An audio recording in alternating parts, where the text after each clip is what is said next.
Hello everyone. Namaste ಎಲ್ರಿಗೂ ಹೇಗಿದ್ದೀರಾ? I hope you all doing fine. Welcome to Physics Wala Foundation Classes Abhimanyu Kannada batch. ತಮ್ಮೆಲ್ಲರಿಗೂ ಮತ್ತೊಮ್ಮೆ physics ವಾಲಾಗೆ ಸ್ವಾಗತ. ನಾನು ನಿಮ್ಮ ರಘುನಾಥ್. ಎಸ್, ನಾನಿವತ್ತು ಮತ್ತೊಂದು ಒನ್ ಶಾಟ್ ಲೆಕ್ಚರ್ ಜೊತೆಗೆ ಇಲ್ಲಿದ್ದೀನಿ. That one shot lecture is sustainable management of natural resources. ನಿಮಗೆಲ್ಲ ಗೊತ್ತಿರೋ ಹಾಗೆ ಗ್ರೇಡ್ 10th ನ ಬಯಾಲಜಿಯ ಲಾಸ್ಟ್ ಚಾಪ್ಟರ್ ಆಗಿರುತ್ತೆ. ಜೊತೆಗೆ environmental issues that is related to our environment as well as this chapter is related to our lifestyle. ನಮ್ಮ ಲೈಫ್ ಸ್ಟೈಲ್ಗೆ ಸಂಬಂಧಪಟ್ಟಿದ್ದು. ಸೊ ಅದ್ರ ಬಗ್ಗೆ ತಿಳ್ಕೊಳ್ತಾ ಹೋಗೋಣ. Okay, so without wasting time let's get started. What are the topics we are going to cover today? ಯಾವ topics ಅನ್ನ ಇವತ್ತು ನಾವು ತಿಳ್ಕೊಳ್ಳೋಕೆ ಹೊರಟಿದ್ದೀವಿ ಅಂತ ನೋಡೋಣ. Yes, they are here. The very beginning, introduction to natural resources. So in our previous lecture we have discussed about environment and environmental issues, right? And also we have discussed about so few components of ecosystem. Illu kuda ನಾವು natural resources ಗಳ ಬಗ್ಗೆ ತಿಳ್ಕೊಳ್ತಾ ಹೋಗ್ತೀವಿ. ಓಕೆನಾ? Here we are discussing about natural resources, their types as well. Next, 5 R rules to save the environment. You all know 3 R's rule. ಈಗ ನಮ್ಗೆಲ್ರಿಗೂ ಕೂಡ 3 R rules ಗಳಂತ ಗೊತ್ತಿರುತ್ತೆ. So ತುಂಬಾನೇ ಇಂಪಾರ್ಟೆಂಟ್ ಆಗುತ್ತೆ. ಯಾಕೆ ಅಂತ ಹೇಳಿದ್ರೆ ಟು ಸೇವ್ ದ ಎನ್ವೈರನ್ಮೆಂಟ್. ಇಲ್ಲಿ 5 R rules ಗಳ ಬಗ್ಗೆ ತಿಳ್ಕೊಳ್ತಾ ಹೋಗ್ತೀವಿ. ನಿಮ್ಮ ಟೆಕ್ಸ್ಟ್ ಬುಕ್ಕಿನಲ್ಲಿ ಇದೆ ಅದು. ಇಂಪಾರ್ಟೆಂಟ್ ಆಗಿ 3 ಮಾರ್ಕ್ಸ್ ಕ್ವಶನ್ ಅಲ್ಲಿ ಕೇಳ್ತಾ ಇರೋದನ್ನ. ಓಕೆನಾ? Likewise, management of natural resources.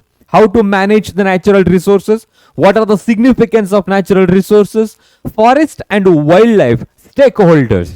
Okay, forest ಮತ್ತೆ wildlife stakeholders, people those who depends on forest, okay, those who are living in and around the forest, ಯಾರ್ಯಾರು ಇದ್ದಾರೆ, significance of wildlife, wildlife ಇಂದ ಏನು use ಆಗುತ್ತೆ, how to manage the forest, management of forest, ಯಾಕೆ ನಾವು ಅದನ್ನು save ಮಾಡಬೇಕು, water for all, dams and water harvesting, dams ಅನ್ನ ಯಾಕೆ ಕನ್ಸ್ಟ್ರಕ್ಟ್ ಮಾಡ್ತಾ ಇದೀವಿ, ವಾಟರ್ ಹಾರ್ವೆಸ್ಟಿಂಗ್ ಅಂತ ಹೇಳಿದ್ರೆ ಏನು, so what are the different traditional methods of water harvesting V are using in different States. ಬೇರೆ ಬೇರೆ ರಾಜ್ಯಗಳಲ್ಲಿ ಯಾವ ತರ ವಾಟರ್ ಶೆಡ್ ಮ್ಯಾನೇಜ್ಮೆಂಟ್ ಇದೆ ಅದ್ರ ಬಗ್ಗೆ ತಿಳ್ಕೊಳ್ಳೋಣ. And finally we need to discuss about so one of the non renewable resource that is called coal and petroleum. So ಅದ್ರ ಬಗ್ಗೆನೂ ಕೂಡ ತಿಳ್ಕೊಳ್ತಾ ಹೋಗೋಣ. ಓಕೆನಾ? So these are the topics we are going to cover today. Let's start with a very simple definition. So that is called natural resources. ನಿಮಗೆಲ್ಲರಿಗೂ ಗೊತ್ತಿರೋ ಹಾಗೆ ಒಂದು ಚಾಪ್ಟರ್ ಇದೆ ಅಂತ ಹೇಳಿದ್ರೆ ಮೊದಲು ನಾವು ಆ ಚಾಪ್ಟರ್ ನ ಮೀನಿಂಗ್ ಅನ್ನ ತಿಳ್ಕೊಬೇಕು. ಹೌದಲ್ವಾ? Sustainable management of natural resources ಅಂತ ಹೇಳಿದ್ರೆ ಅಲ್ಲಿ ನ್ಯಾಚುರಲ್ ರಿಸೋರ್ಸಸ್ ಅಂದ್ರೆ ಏನು ಅಂತ ತಿಳ್ಕೊಬೇಕು. ಸೊ ನಮ್ಗೆಲ್ಲ ಗೊತ್ತಿರುತ್ತೆ ಇವಾಗ. ಅಂದ್ರೆ so we are using some traditional customs every day. ಪ್ರತಿನಿತ್ಯ ನಾವು ಸಾಂಪ್ರದಾಯಿಕವಾಗಿ ಒಂದಲ್ಲ ಒಂದನ್ನ ಯೂಸ್ ಮಾಡ್ತಾನೆ ಇರ್ತೀವಿ. ಸೊ ಯಾವ ತರ, ನೀವು ಹಳ್ಳಿಗಳಿಗೆ ಹೋದ್ರೆ ಓಕೆ, ಹಳ್ಳಿಯ ಎಂಟ್ರೆನ್ಸ್ ಅಲ್ಲಿ ಮತ್ತೆ ಕೊನೆಯಲ್ಲಿ ಅರಳಿ ಮರಗಳನ್ನ ನೋಡ್ತೀರಾ. ಹೌದಲ್ವಾ? ನೋಡಿರ್ತೀವಿ ನಾವು ಯಾವುದೇ ಹಳ್ಳಿಗಳಲ್ಲಾದ್ರೂ ಅಷ್ಟೇನೆ. So these are not what is that misconceptions. ಇದು ಯಾವುದು ಕೂಡ ಮೂಢನಂಬಿಕೆ ಅಲ್ಲ. ಆದ್ರೆ ಅಲ್ಲಿ ಅವರಿಗೆ ಗೊತ್ತಿತ್ತು there is a scientific reason behind every traditional customs. ಪ್ರತಿಯೊಂದು ಟ್ರೆಡಿಷನಲ್ ಕಸ್ಟಮ್ಗಳ ಹಿಂದೆ ಒಂದು ಸೈಂಟಿಫಿಕ್ ರೀಸನ್ ಇರುತ್ತೆ. ಅಲ್ಲಿ ಅರಳಿ ಮರಗಳನ್ನ ಯಾಕೆ ನೆಟ್ಟಿದ್ರು, why our ancestors were worshipping those peepal tree, ಅವುಗಳನ್ನ ಯಾಕೆ ಅದನ್ನ ವರ್ಷಿಪ್ ಮಾಡ್ತಾ ಇದ್ರು, ಹರಳಿ ಕಟ್ಟಿ ಅಂತ ಹೇಳ್ತಾ ಇದ್ರು. ಅಂದ್ರೆ ಬೆಳಗಿನ ಜಾವದಲ್ಲಿ ಅಲ್ಲಿ ಕೂತು ಆ ಫ್ರೆಶ್ ಏರ್ ನ ತೆಗೆದುಕೊಂಡು ಮಾತುಕತೆ ನಡೀತಾ ಇತ್ತು, ಅದೆಲ್ಲ ಇರ್ತಿತ್ತು. ಜೊತೆಗೆ ನಾವು ಈ ಗಾಡ್ ಅಂತ ಏನ್ ಹೇಳ್ತಾ ಹೋಗ್ತೀವಿ, ದೇವರುಗಳ ಪಕ್ಕದಲ್ಲಿ ಕೆಲವು ಪ್ರಾಣಿಗಳನ್ನ ಇಟ್ಟಿರ್ತೀವಿ. ಯಾಕೆ? See, our ancestors know that we need to protect these animals. One day or other day they became endangered as well as extinct. That's why they started to worship. ಹೌದಾ? ಈಗ ನಾವು ಕಲ್ಪವೃಕ್ಷ ಅಂತ ಹೇಳ್ತೀವಿ, ತೆಂಗಿನ ಮರ ಕಲ್ಪವೃಕ್ಷ ಅಂತ ಹೇಳ್ತೀವಿ, ಅಂದ್ರೆ ನಾವು ಅದನ್ನ ವರ್ಷಿಪ್ ಮಾಡ್ತೀವಿ. ಲೈಕ್ ವೈಸ್ ಕಾಮಧೇನು ಅಂತ ಹೇಳ್ತೀವಿ, ವರ್ಷಿಪ್ ಮಾಡ್ತೀವಿ. ಈ ಬೇರೆ ಎಲ್ಲಾ ಅನಿಮಲ್ಸ್ಗಳಿಗೂ ಕೂಡ ಒಂದಲ್ಲ ಒಂದು ಟ್ರೆಡಿಷನಲ್ ಕಸ್ಟಮ್ ಬ್ಯಾಕ್ ಗ್ರೌಂಡ್ ಇದ್ದೇ ಇರುತ್ತೆ. ಅದು ನಮಗೆ ಗೊತ್ತಿಲ್ಲ ಅಷ್ಟೇನೆ ಇವಾಗ.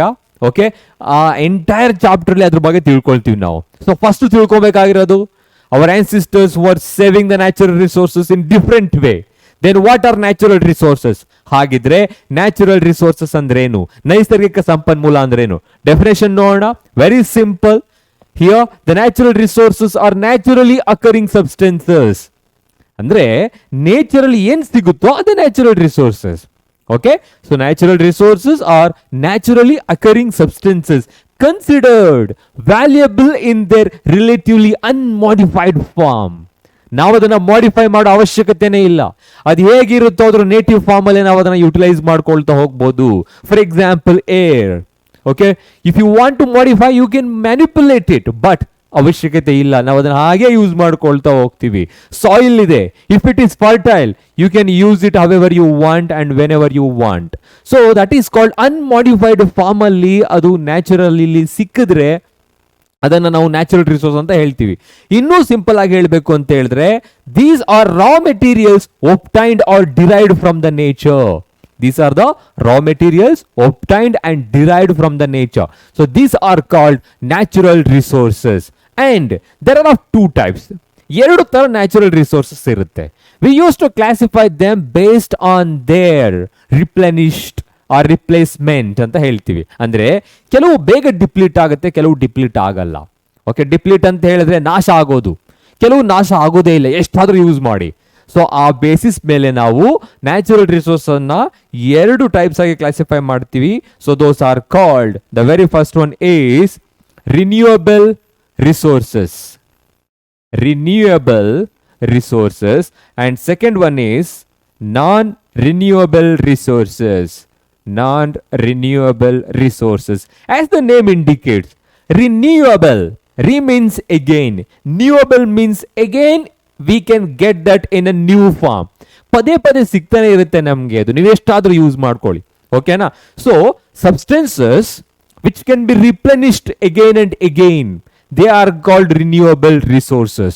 ಮತ್ತೆ ಮತ್ತೆ ನಾವು ಅದನ್ನ ರಿಪ್ಲೆನಿಶ್ ಮಾಡಬಹುದು, ಮತ್ತೆ ಮರು ಸೃಷ್ಟಿ ಮಾಡಬಹುದು, ಅವುಗಳಿಗೆ ನಾವು ರಿನ್ಯೂಯಬಲ್ ಅಂತ ಹೇಳ್ತೀವಿ. ಇನ್ನು ಕೆಲವು non renewable, you can't recreate them again. If you want to recreate it takes more than million years. ಅಂದ್ರೆ ನಾವು ಅದನ್ನ ರೀಕ್ರಿಯೇಟ್ ಮಾಡ್ತಾ ಇಲ್ಲ, ಅಂದ್ರೆ ಅದು ಪ್ರಕೃತಿ ದತ್ತವಾಗಿ ರೀಕ್ರಿಯೇಟ್ ಆಗಬೇಕು. ಮಿಲಿಯನ್ ಅಂತ ಹೇಳಿದ್ರೆ ಗೊತ್ತಾಗುತ್ತೆ, ಅಲ್ಲಿ ನಮಗಿರೋ IS 60 to 80 ಇರುತ್ತೆ, ಹೌದಲ್ವಾ? ಸೊ ಈಗ ನೋಡೋಣ ಡೆಫಿನೇಷನ್. ರಿನ್ಯೂಯಬಲ್ ರಿಸೋರ್ಸಸ್ ಅಂತ ಹೇಳಿದ್ರೆ resources which can be easily replenished. I am just writing here replenished ಅಂತ ಹೇಳ್ತಾ ಹೋಗೋಣ. What is the meaning of replenished here? That can not be depleted, or it may be you can say that can be recreate. ತುಂಬಾ ಜಾಸ್ತಿ ಇರುತ್ತೆ ಇದು, example ಕೊಟ್ರೆ ಗೊತ್ತಾಗುತ್ತೆ ನಿಮ್ಗೆ. ಓಕೆನಾ?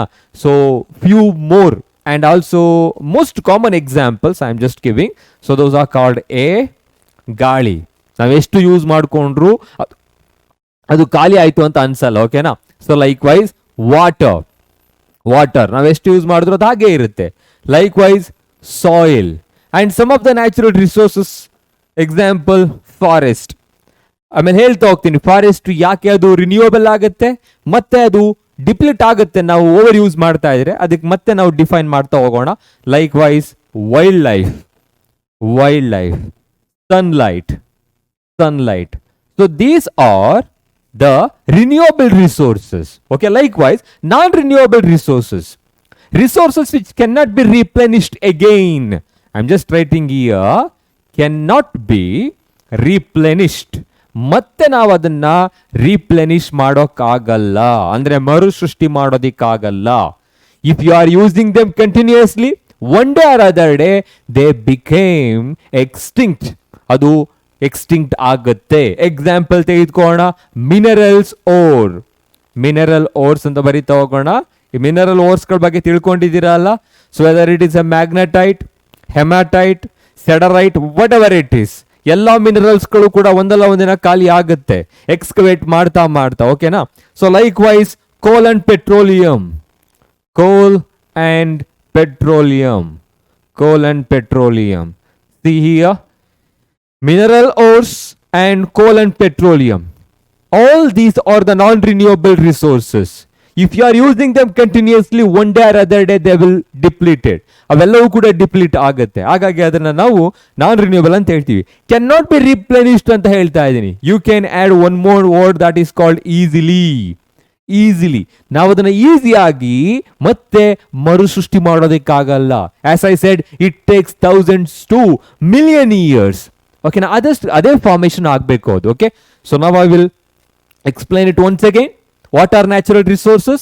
Substances naturally occur, which are naturally occurring, they are called natural resources. Or you can say naturally occurring substances are called natural resources, which are valuable in their relatively modified form. ಇನ್ನೂ ಒಂದು ರೀತಿಯಲ್ಲಿ ನೀವು define ಮಾಡಬೇಕು ಅಂತ ಹೇಳಿದ್ರೆ, these are the raw materials obtained or derived from the nature. ಪ್ರಕೃತಿ ದತ್ತವಾಗಿ ಸಿಗ್ತಕ್ಕಂಥ ಕೆಲವು ವಸ್ತುಗಳಿಗೆ ನ್ಯಾಚುರಲ್ ರಿಸೋರ್ಸಸ್ ಅಂತ ಹೇಳ್ತೀವಿ. There are of two types. One is renewable and second one is non renewable. As I said, renewable ಅಂತ ಹೇಳಿದ್ರೆ which can be replenished easily. ಅದು ಪದೇ ಪದೇ ಸಿಗ್ತಾ ಇರುತ್ತೆ.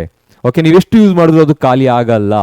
ಲೈಕ್ವೈಸ್ ಎಕ್ಸಾಂಪಲ್ ಇದೆ ಇಲ್ಲಿ air, water, soil, forest, wild life and sunlight.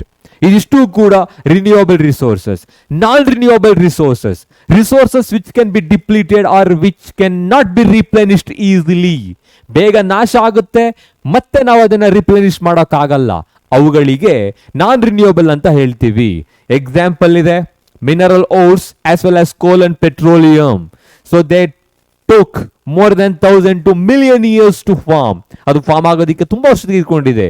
If we are using them extensively, ನಾವು ತುಂಬಾ ಅದನ್ನು ಯೂಸ್ ಮಾಡ್ತಾ ಇದ್ರೆ ಬೇಗ ಅದು ಡಿಪ್ಲೀಟ್ ಆಗುತ್ತೆ. Again that takes million years to form. ಮತ್ತೆ ಅದು ಅಷ್ಟು ವರ್ಷಗಳನ್ನ ತೆಗೆದುಕೊಳ್ಳುತ್ತೆ, ಈಸಿಯಾಗಿ ರಿಪ್ಲೆನಿಶ್ ಮಾಡೋಕ್ಕಾಗಲ್ಲ. And I am talking about this one, renewable resources. So you said forest and wildlife are renewable resources, but we are talking about extinct and endangered species as well. ನಾವು wild life ಅಂತ ಬಂದಾಗ, forest ಅಂತ ಬಂದಾಗ ನೋಡಿರ್ತೀವಿ, ಇವತ್ತು forest area ಏನಾಗ್ತಾ ಇದೆ, ತುಂಬಾ ಡಿಕ್ರೀಸ್ ಆಗ್ತಾ ಇದೆ. The forest area goes on decreases over the earth. The lungs of the earth ಅಂತ ಹೇಳ್ತೀವಿ ಅಮೆಜಾನ್ ಫಾರೆಸ್ಟ್, ಅದು ಕೂಡ ತುಂಬಾ ಕಡಿಮೆ ಆಗ್ತಾ ಇದೆ. That's because of habitat fragmentation, as well as we are just doing some agriculture in that particular place, urbanization you can say, and industrialization. ಇವೆಲ್ಲ ಸೇರಿ ಫಾರೆಸ್ಟ್ ಕಡಿಮೆ ಆಗ್ತಾ ಇದೆ, ಡಿಪ್ಲೀಟ್ ಆಗುತ್ತಲ್ಲ ಸರ್. ನೆಕ್ಸ್ಟ್ ವೈಲ್ಡ್ ಲೈಫ್ ನಾವು ಕೇಳಿರ್ತೀವ ಇವಾಗ. So example Asiatic lion, Bengal tiger. Likewise ಕೆಲವು ಆರ್ಗ್ಯಾನಿಸಮ್ಸ್ಗಳನ್ನ ಎಕ್ಸ್ಟಿಂಕ್ಟ್ ಅಂತ ಹೇಳ್ತೀವಿ. ಅಂದ್ರೆ ಎಕ್ಸ್ಟಿಂಕ್ಟ್ ಅಂತ ಹೇಳಿದ್ರೆ ಕೆಲವು ಇವೆಲ್ಲ ನಾನು ಹೇಳಿದ್ದೀವಾಗ ಎಂಡೇಂಜರ್ಡ್, ಓಕೆ, ಅಳಿವಿನ ಅಂಚಿನಲ್ಲಿದೆ. ಎಕ್ಸ್ಟಿಂಕ್ಟ್ ಅಂತ ಹೇಳಿದ್ರೆ which are already passed away from the nature, ಇಲ್ಲದೆ ಇರೋದು. ಬಟ್ ಅಲ್ಲಿ ಖಾಲಿ ಆಗ್ತಾ ಇದೆಯಲ್ಲ, ಯಾವಾಗ ಅಂತ ಹೇಳಿದ್ರೆ ಡ್ಯೂ ಟು ಹ್ಯೂಮನ್ ಇಂಟರ್ವೆನ್ಷನ್. ನಮ್ಮ ಇಂಟರ್ವೆನ್ಷನ್ ಇಂದ ಏನಾಗುತ್ತೆ, ಅದು ಖಾಲಿ ಆಗುತ್ತೆ. ಓಕೆನಾ. ಬಟ್ ನ್ಯಾಚುರಲಿ ಅದು ಹಾಗೆ ಬಿಟ್ರೆ ಅದು ಎಕೋಲಾಜಿಕಲ್ ಬ್ಯಾಲೆನ್ಸ್ ಅಲ್ಲಿ ಅದು ಕಂಟಿನ್ಯೂ ಆಗ್ತಾ ಹೋಗುತ್ತೆ, ಬಯೋಡೈವರ್ಸಿಟಿ ಮೇಂಟೈನ್ ಆಗುತ್ತೆ. Okay, so based on that we are classifying the renewable resources into two types here. So they are called, I'm just writing here, exhaustible and inexhaustible resources. Exhaustible and inexhaustible resources. As the name indicates, exhaustible ಅಂದ್ರೆ ಖಾಲಿ ಆಗೋಗುತ್ತೆ ಬೇಗ ಅದು. So that can be depleted easily. So I'm just writing depleted easily. ಈಸಿಯಾಗಿ deplete ಆಗುತ್ತೆ. Okay, on ಯಾವ್ದು ಸುಮ್ಮನೆ ಹೇಳ್ಬಾರ್ದು ನಾವು. ಯಾಕೆ ಡಿಪ್ಲೀಟ್ ಆಗುತ್ತೆ ಅಂತ ಹೇಳಿದ್ರೆ ಆನ್ ಓವರ್ ಯೂಸ್, ನಾವು ತುಂಬಾ ಯೂಸ್ ಮಾಡಿದ್ರೆ ಡಿಪ್ಲೀಟ್ ಆಗುತ್ತೆ. ಸೊ ಎಕ್ಸಾಸ್ಟಬಲ್ ಅಂತ ಹೇಳಿದ್ರೆ ನಾಶ ಆಗೋದು. Okay, which can be easily depleted. The natural resources which can be easily depleted, they are called exhaustible resources. ಆಗಿದ್ರೆ ಯಾವ್ಯಾವುದು ಎಕ್ಸಾಂಪಲ್ ತೆಗೆದುಕೊಳ್ಳೋಣ. ವಾಟರ್. ಸರ್ ವಾಟರ್ ಏನು ಹೇಳ್ತಿದ್ದೀರಾ ನಾವು ಇವಾಗ?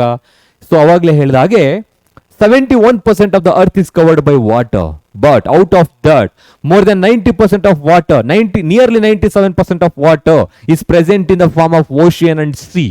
That is marine water. ಅದು ಉಪ್ಪು ನೀರಿನ ಪರಿಸರ ವ್ಯವಸ್ಥೆ ಅಂತ ಹೇಳ್ತೀವಿ. ಅದನ್ನ ಕುಡಿಯೋದಿಕ್ಕಾಗತ್ತಾ?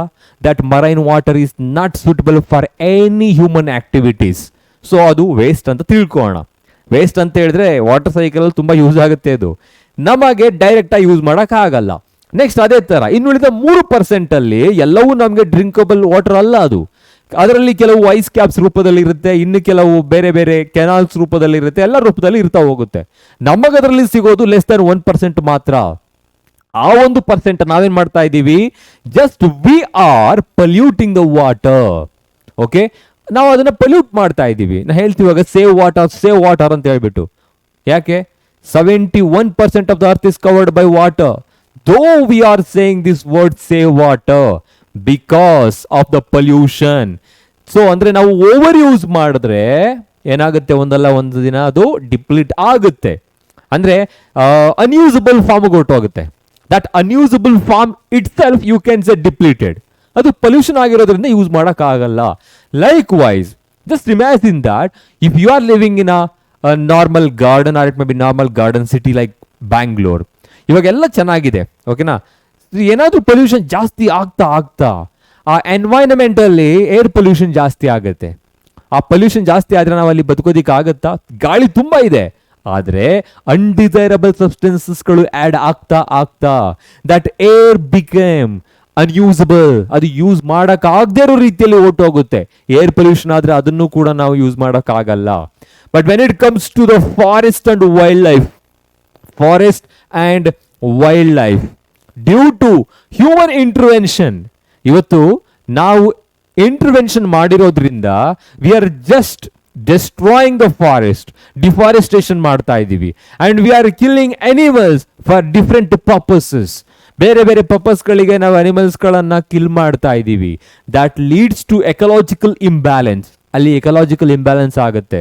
ಸೊ ಅದು ನ್ಯಾಚುರಲಿ ಹಾಗೇ ಇದ್ದರೆ ಅದನ್ನು ನಾವು ನ್ಯಾಚುರಲ್ ರಿಸೋರ್ಸ್ ಅಂತ ಹೇಳ್ಬೋದು, ರಿನ್ಯೂಯಬಲ್ ಅಂತ ಹೇಳ್ಬೋದು. ಆದರೆ ಹ್ಯೂಮನ್ ಇಂಟರ್ವೆನ್ಷನ್ ಇಂದ ಏನಾಗಿದೆ, the forest and wild life also become exhaustible renewable resources. ಇದನ್ನ ಓವರ್ ಯೂಸ್ ಮಾಡಿದ್ರೆ ಒಂದಲ್ಲ ಒಂದಿನ ಏನಾಗುತ್ತೆ, ಡಿಪ್ಲೀಟ್ ಆಗುತ್ತೆ. Such type of natural resources which can be depleted easily or overused, they are called exhaustible resources. ಅದು ನಾಶ ಆಗೋದು. ನೆಕ್ಸ್ಟ್ ಅದೇ ತರ inexhaustible resources.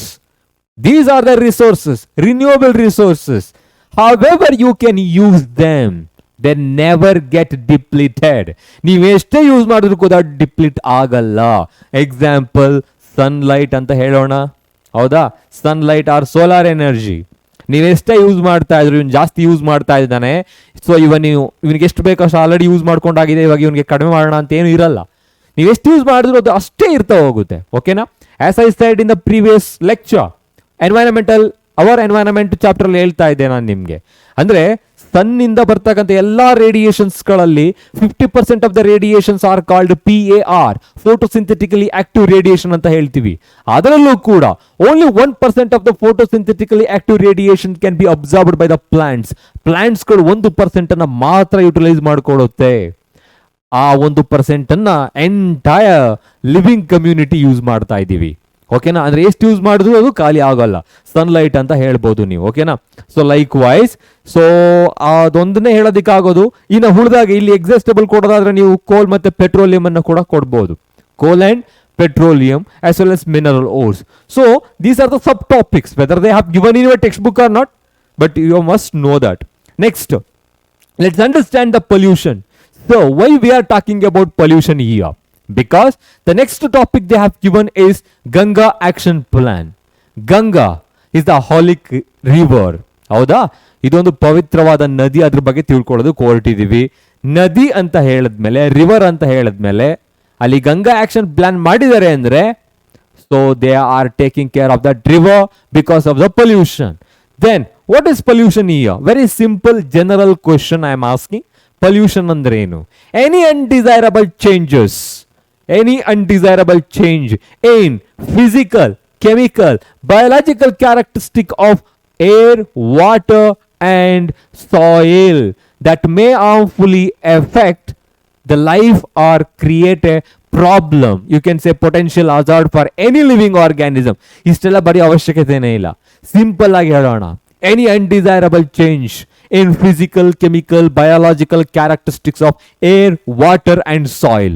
That's it. ಈಗ ವಾಟರ್ ತೆಗೆದುಕೊಳ್ಳೋಣ. ವಾಟರ್ ಇದೆ ಅಂತ ಹೇಳಿದ್ರೆ ಅದು ಪ್ಯೂರ್ ಫಾರ್ಮ್ ಅಲ್ಲಿ ಇದೆ, okay. Any undesirable changes in their physical, chemical as well as biological character.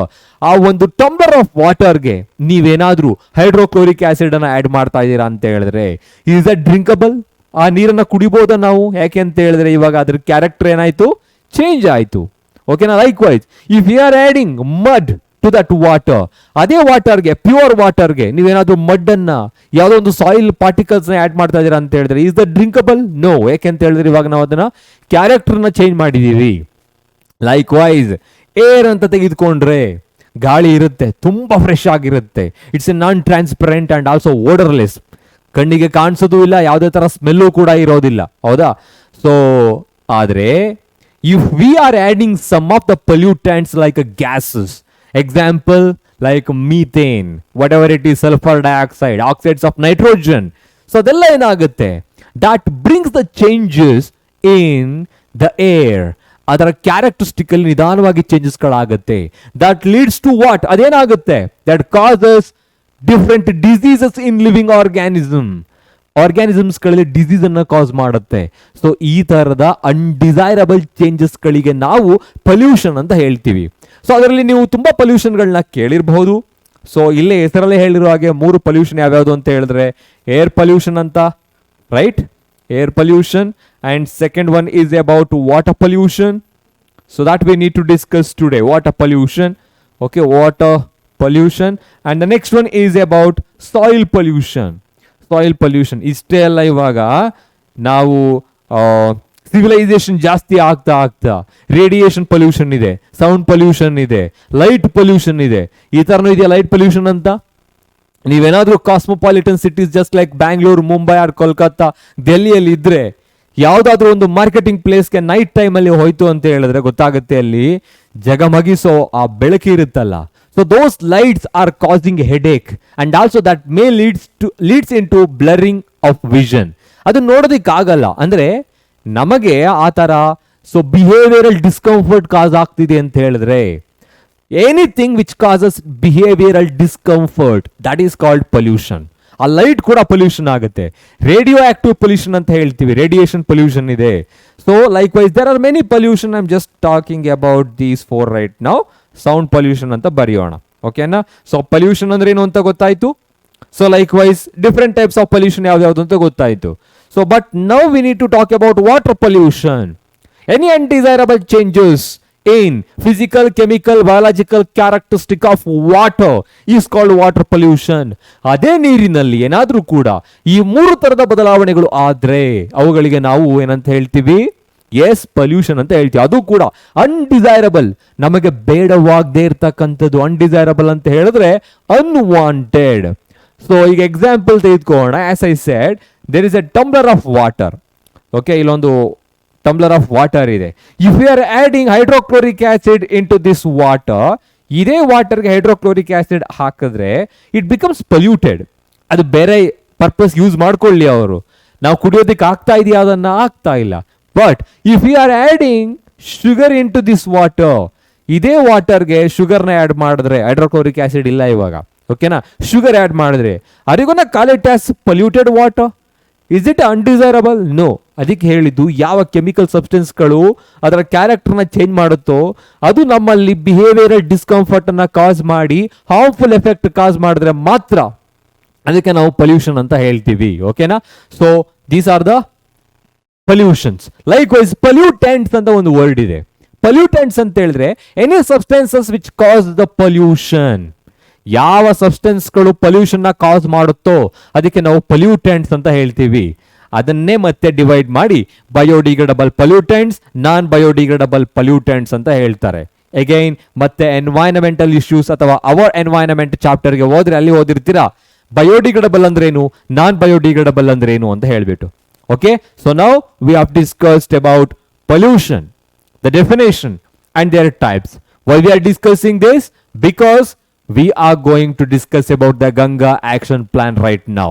Water pollution, any undesirable changes in physical, chemical, biological characteristic of water, that is called water pollution. Okay, so pollutants ante helidre substances which cause the pollution are called pollutants, biodegradable and non-biodegradable pollutants. Now let's talk about Ganga action plan that was launched in 1985. 1985 ಅಲ್ಲೇ ಇದನ್ನ launch ಮಾಡ್ತಾರೆ. ಅಂದ್ರೆ Ganga river ಅನ್ನೋದು ಇತ್ತೀಚೆಗೆ pollute ಆಗಿರೋದಿಲ್ಲ, ತುಂಬಾನೇ ವರ್ಷಗಳಿಂದ pollute ಆಗ್ತಾನೆ ಇದೆ.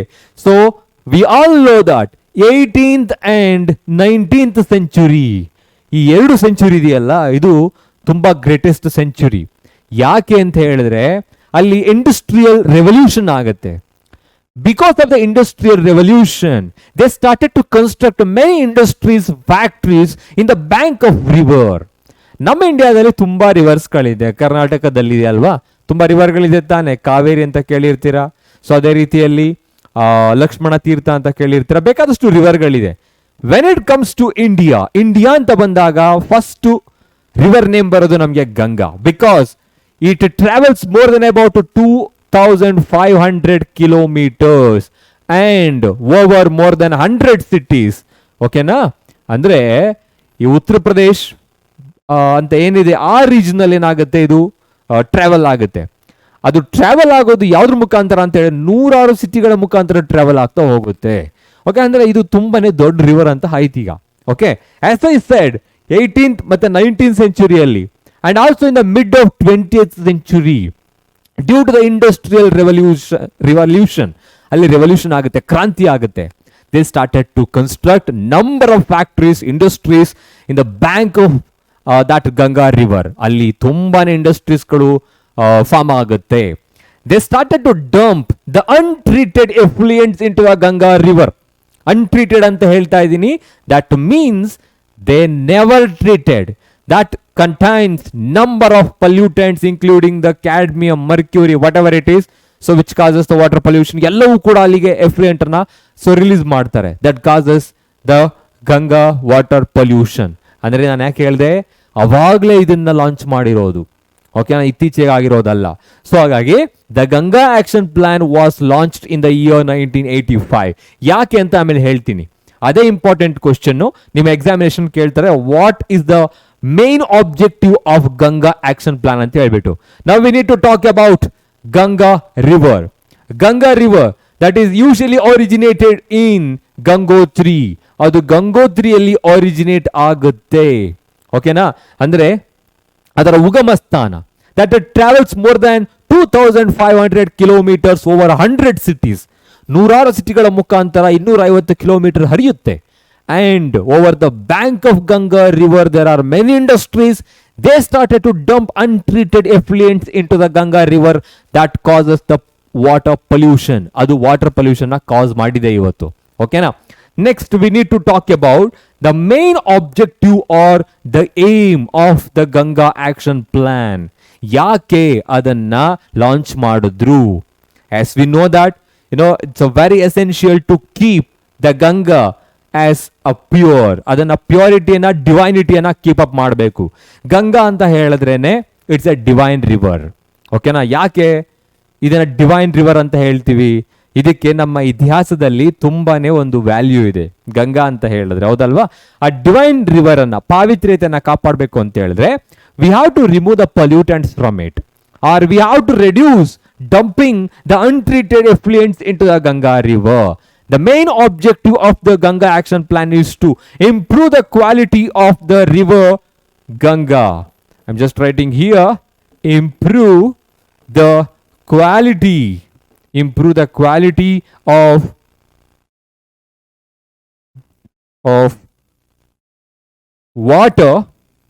water in Ganga river. Okay na? So Ganga river ಅಲ್ಲಿ ವಾಟರ್ ಕ್ವಾಲಿಟಿಯನ್ನ ಜಾಸ್ತಿ ಮಾಡೋದು. ಸೊ ಅದಕ್ಕೆ ಹೇಳಿದ್ದು ಇಲ್ಲಿ 2 ತರ ಹೇಳ್ಬೋದು. ನೀವು ನೆಗೆಟಿವ್ ಆಗಿ ಕೂಡ ಹೇಳ್ಬೋದು, ಅದು ಕೂಡ ಪಾಸಿಟಿವ್ ಆಗುತ್ತೆ. To curb the poor quality of the Ganga water. Curb ಅಂತ ಹೇಳಿದ್ರೆ ಕಂಟ್ರೋಲ್ ಮಾಡೋದು, ಚೆಕ್ ಮಾಡೋದು ಅಂತ. ಇಲ್ಲಿ ನಾವು ಪಾಸಿಟಿವ್ ಆಗಿ ಹೇಳ್ತಾ ಇದೀವಿ, to improve the quality of water in Ganga river. ಅದು ಒಂದು. And secondly, to install more than about 27 sewage treatment plant in the cities those who are present near the bank of Ganga river. ಅಲ್ಲಿ ಬೇಕಾದಷ್ಟು ಇದಿದೆ, ಏನು ತುಂಬಾ ಸಿಟೀಸ್ಗಳಿದೆ ಅಂತ ಹೇಳಿದೆ. The main agenda of the Ganga action plan is to improve the quality of water. But ಹೇಗೆ ಅದನ್ನು ಇಂಪ್ರೂವ್ ಮಾಡೋದು, ಹೇಗೆ ಅಂತ ಹೇಳಿದ್ರೆ, so just we are going to install the sewage treatment plant. Have you heard about that? Sewage treatment plant ಅಂತ ಹೇಳ್ತೀವಿ, sewage treatment plants. ಓಕೆನಾ? So ಇಲ್ಲಿ ಸೀವೇಜ್ ಟ್ರೀಟ್ಮೆಂಟ್ ಪ್ಲಾಂಟ್ಸ್ ಅಂತ ಹೇಳಿದ್ರೆ, ದೀಸ್ ಆರ್ ದ ಪ್ಲಾಂಟ್ ಅಂತ ಹೇಳಿದ್ರೆ ಮರಗಿಡಗಳು ಅಂತಲ್ಲ. So where we are producing something ಅಂತ.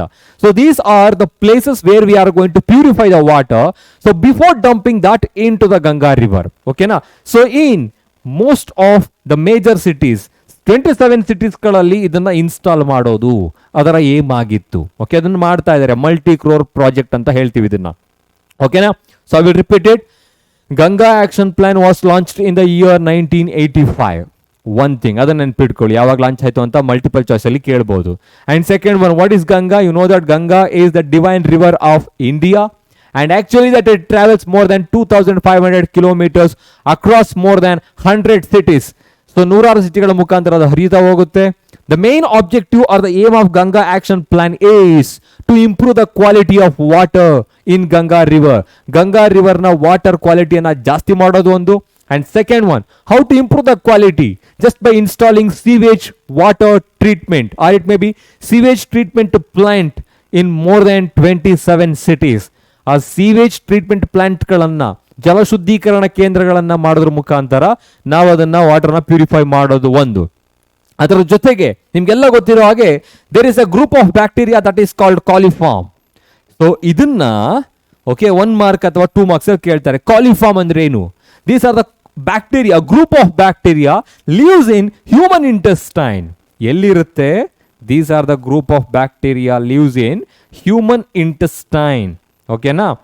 And that will be reaches the Ganga river, or it may be any kind of river, through the human fecal matter or human excreta. Nama intestine alli ide anta helidre, okay, one way or other way through the fecal matter that will contaminates the water. ಅದು ನದಿಯನ್ನ ಅಥವಾ ಬೇರೆ ತರದ ನೀರಿನ ಮೂಲವನ್ನ sources ಏನ್ ಮಾಡುತ್ತೆ? Contaminate ಮಾಡುತ್ತೆ. So the coliform is nothing but it's a group of bacteria which lives in human intestine. Okay, that contaminates the water through the fecal matter or human excreta. Human excreta the ಮುಖಾಂತರ water ನ contaminate ಮಾಡುತ್ತೆ. They found large amount of coliform bacteria in Ganga river. Ganga river ಅಲ್ಲಿ ತುಂಬಾನೇ large amount of coliform bacteria ನೋಡ್ತಾರೆ, which causes different types of diseases in human beings. ನಾವು ಮತ್ತೆ ಅದೇ ನೀರನ್ನು ತೆಗೆದುಕೊಂಡಾಗ, ಈಗ ಗಂಗಾ ದೊಡ್ಡ ನದಿ ಅಂತ ಹೇಳಿದ್ರೆ ನಮಗೆ ಮೇನ್ ಆಗಿ ಡ್ರಿಂಕಿಂಗ್ ವಾಟರ್ ಸಿಗೋದು ಯಾವ್ದ್ರ ಮುಖಾಂತರ? ರಿವರ್ಗಳ ಮುಖಾಂತರನೇ. ಓಕೆನಾ? ಸೊ ಮತ್ತೆ ಏನಾಗುತ್ತೆ? These coliform bacteria which contaminates the water again that reaching the different sources, ಬೇರೆ ಬೇರೆ ಸೋರ್ಸಸ್ಗಳನ್ನ, ಬೇರೆ ಬೇರೆ ಆರ್ಗ್ಯಾನಿಸಮ್ಸ್ಗಳನ್ನ ರೀಚ್ ಆಗುತ್ತೆ. ಮತ್ತೆ ನಾವು ಅದನ್ನು ತೆಗೆದುಕೊಂಡಾಗ ನಮಗೆ ಡಿಸೀಸ್ ಕಾಸ್ ಆಗುತ್ತೆ. ಓಕೆನಾ? So this is Ganga action plan and the objective. Next ನೋಡೋಣ ಇವಾಗ. The main thing is the Ganga action plan ಅಲ್ಲಿ ಆಬ್ಜೆಕ್ಟಿವ್ಸ್ ಅನ್ನ ನಾನು ಅವಾಗಲೇ ಹೇಳಿದಾಗನೇ 2 ಮಾರ್ಕ್ಸ್ ಕೇಳ್ತಾರೆ ಅಂತ ಹೇಳಿದೆ. 2 ಮಾರ್ಕ್ಸ್ಗೆ. Okay, the main question as I said objective.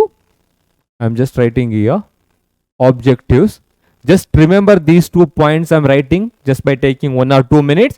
So that is nothing but improve the quality of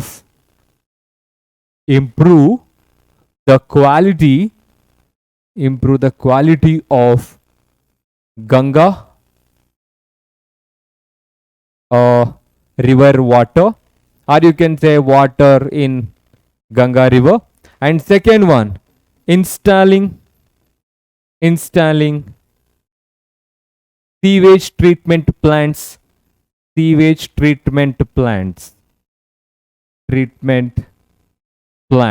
okay, in more than 27 cities. So ಅದನ್ನ install ಮಾಡೋದ್ರ ಮುಖಾಂತರ ಅನ್ಟ್ರೀಟೆಡ್ ಏನಿತ್ತು ಅದನ್ನ ಟ್ರೀಟ್ ಮಾಡಿ ನಂತರ ಅದನ್ನ ಏನ್ ಮಾಡಬೇಕು? ವಾಟರ್ಗೆ ಡಂಪ್ ಮಾಡ್ತಾ ಹೋಗ್ತಾರೆ. Yes, 5 hours to save the environment. So ಅವಾಗಲೇ ಹೇಳ್ತಾ ಇದ್ದೆ ನಾನು ನಿಮಗೆ, ತುಂಬಾ ಇಂಪಾರ್ಟೆಂಟ್ ಕ್ವಶನ್ಸ್ಗಳು ಇದೆ. ಅದರಲ್ಲಿ 3R ರೂಲ್ಸ್ ಮತ್ತೆ 5R ರೂಲ್ಸ್ ಅಂತ ಕೇಳ್ತಾ ಹೋಗ್ತಾರೆ. ಅಲ್ಲಿ R ಅನ್ನೋದನ್ನೇ ರೂಲ್ಸ್ ಅಂತ ಹೇಳ್ತಾ ಹೋಗ್ತೀವಿ. So what are those 5 R's we need to adapt in our life to improve the quality of the environment or the nature, or to save the nature. ಯಾವ ತರ ಅದನ್ನು ಯೂಸ್ ಮಾಡ್ಬೇಕು ನೋಡೋಣ ಇವಾಗ. 5R to save the environment. ಆ 5 Rಗಳು ಯಾವ್ಯಾವುದು? So let us study one by one. Those are called refuse, reduce, reuse, repurpose and recycle. As here this particular picture indicates, ಇದು ನೋಡಿದ್ರೆ ಗೊತ್ತಾಗುತ್ತೆ ನಮಗೆ ಅದು ರೀಸೈಕಲ್ ನ ಇಂಡಿಕೇಟ್ ಮಾಡುತ್ತೆ. ಓಕೆನಾ? ಯಾವ ತರ ಅದನ್ನ ರೀಸೈಕಲ್ ಮಾಡಬೇಕು ಅಂತ ತಿಳ್ಕೊಳ್ತಾ ಹೋಗೋಣ. ಓಕೆನಾ? So these are the 5R rules. But ಇದನ್ನ ಲಿಸ್ಟ್ ಮಾಡಿ ಅಂತ ಕೇಳಲ್ಲ, ಇದು ತುಂಬಾನೇ ಈಸಿ ಕ್ವಶನ್ ಅಲ್ವಾ? ಹಾಗಾಗಿ ಯಾವ ತರ ಕೇಳ್ತಾರೆ?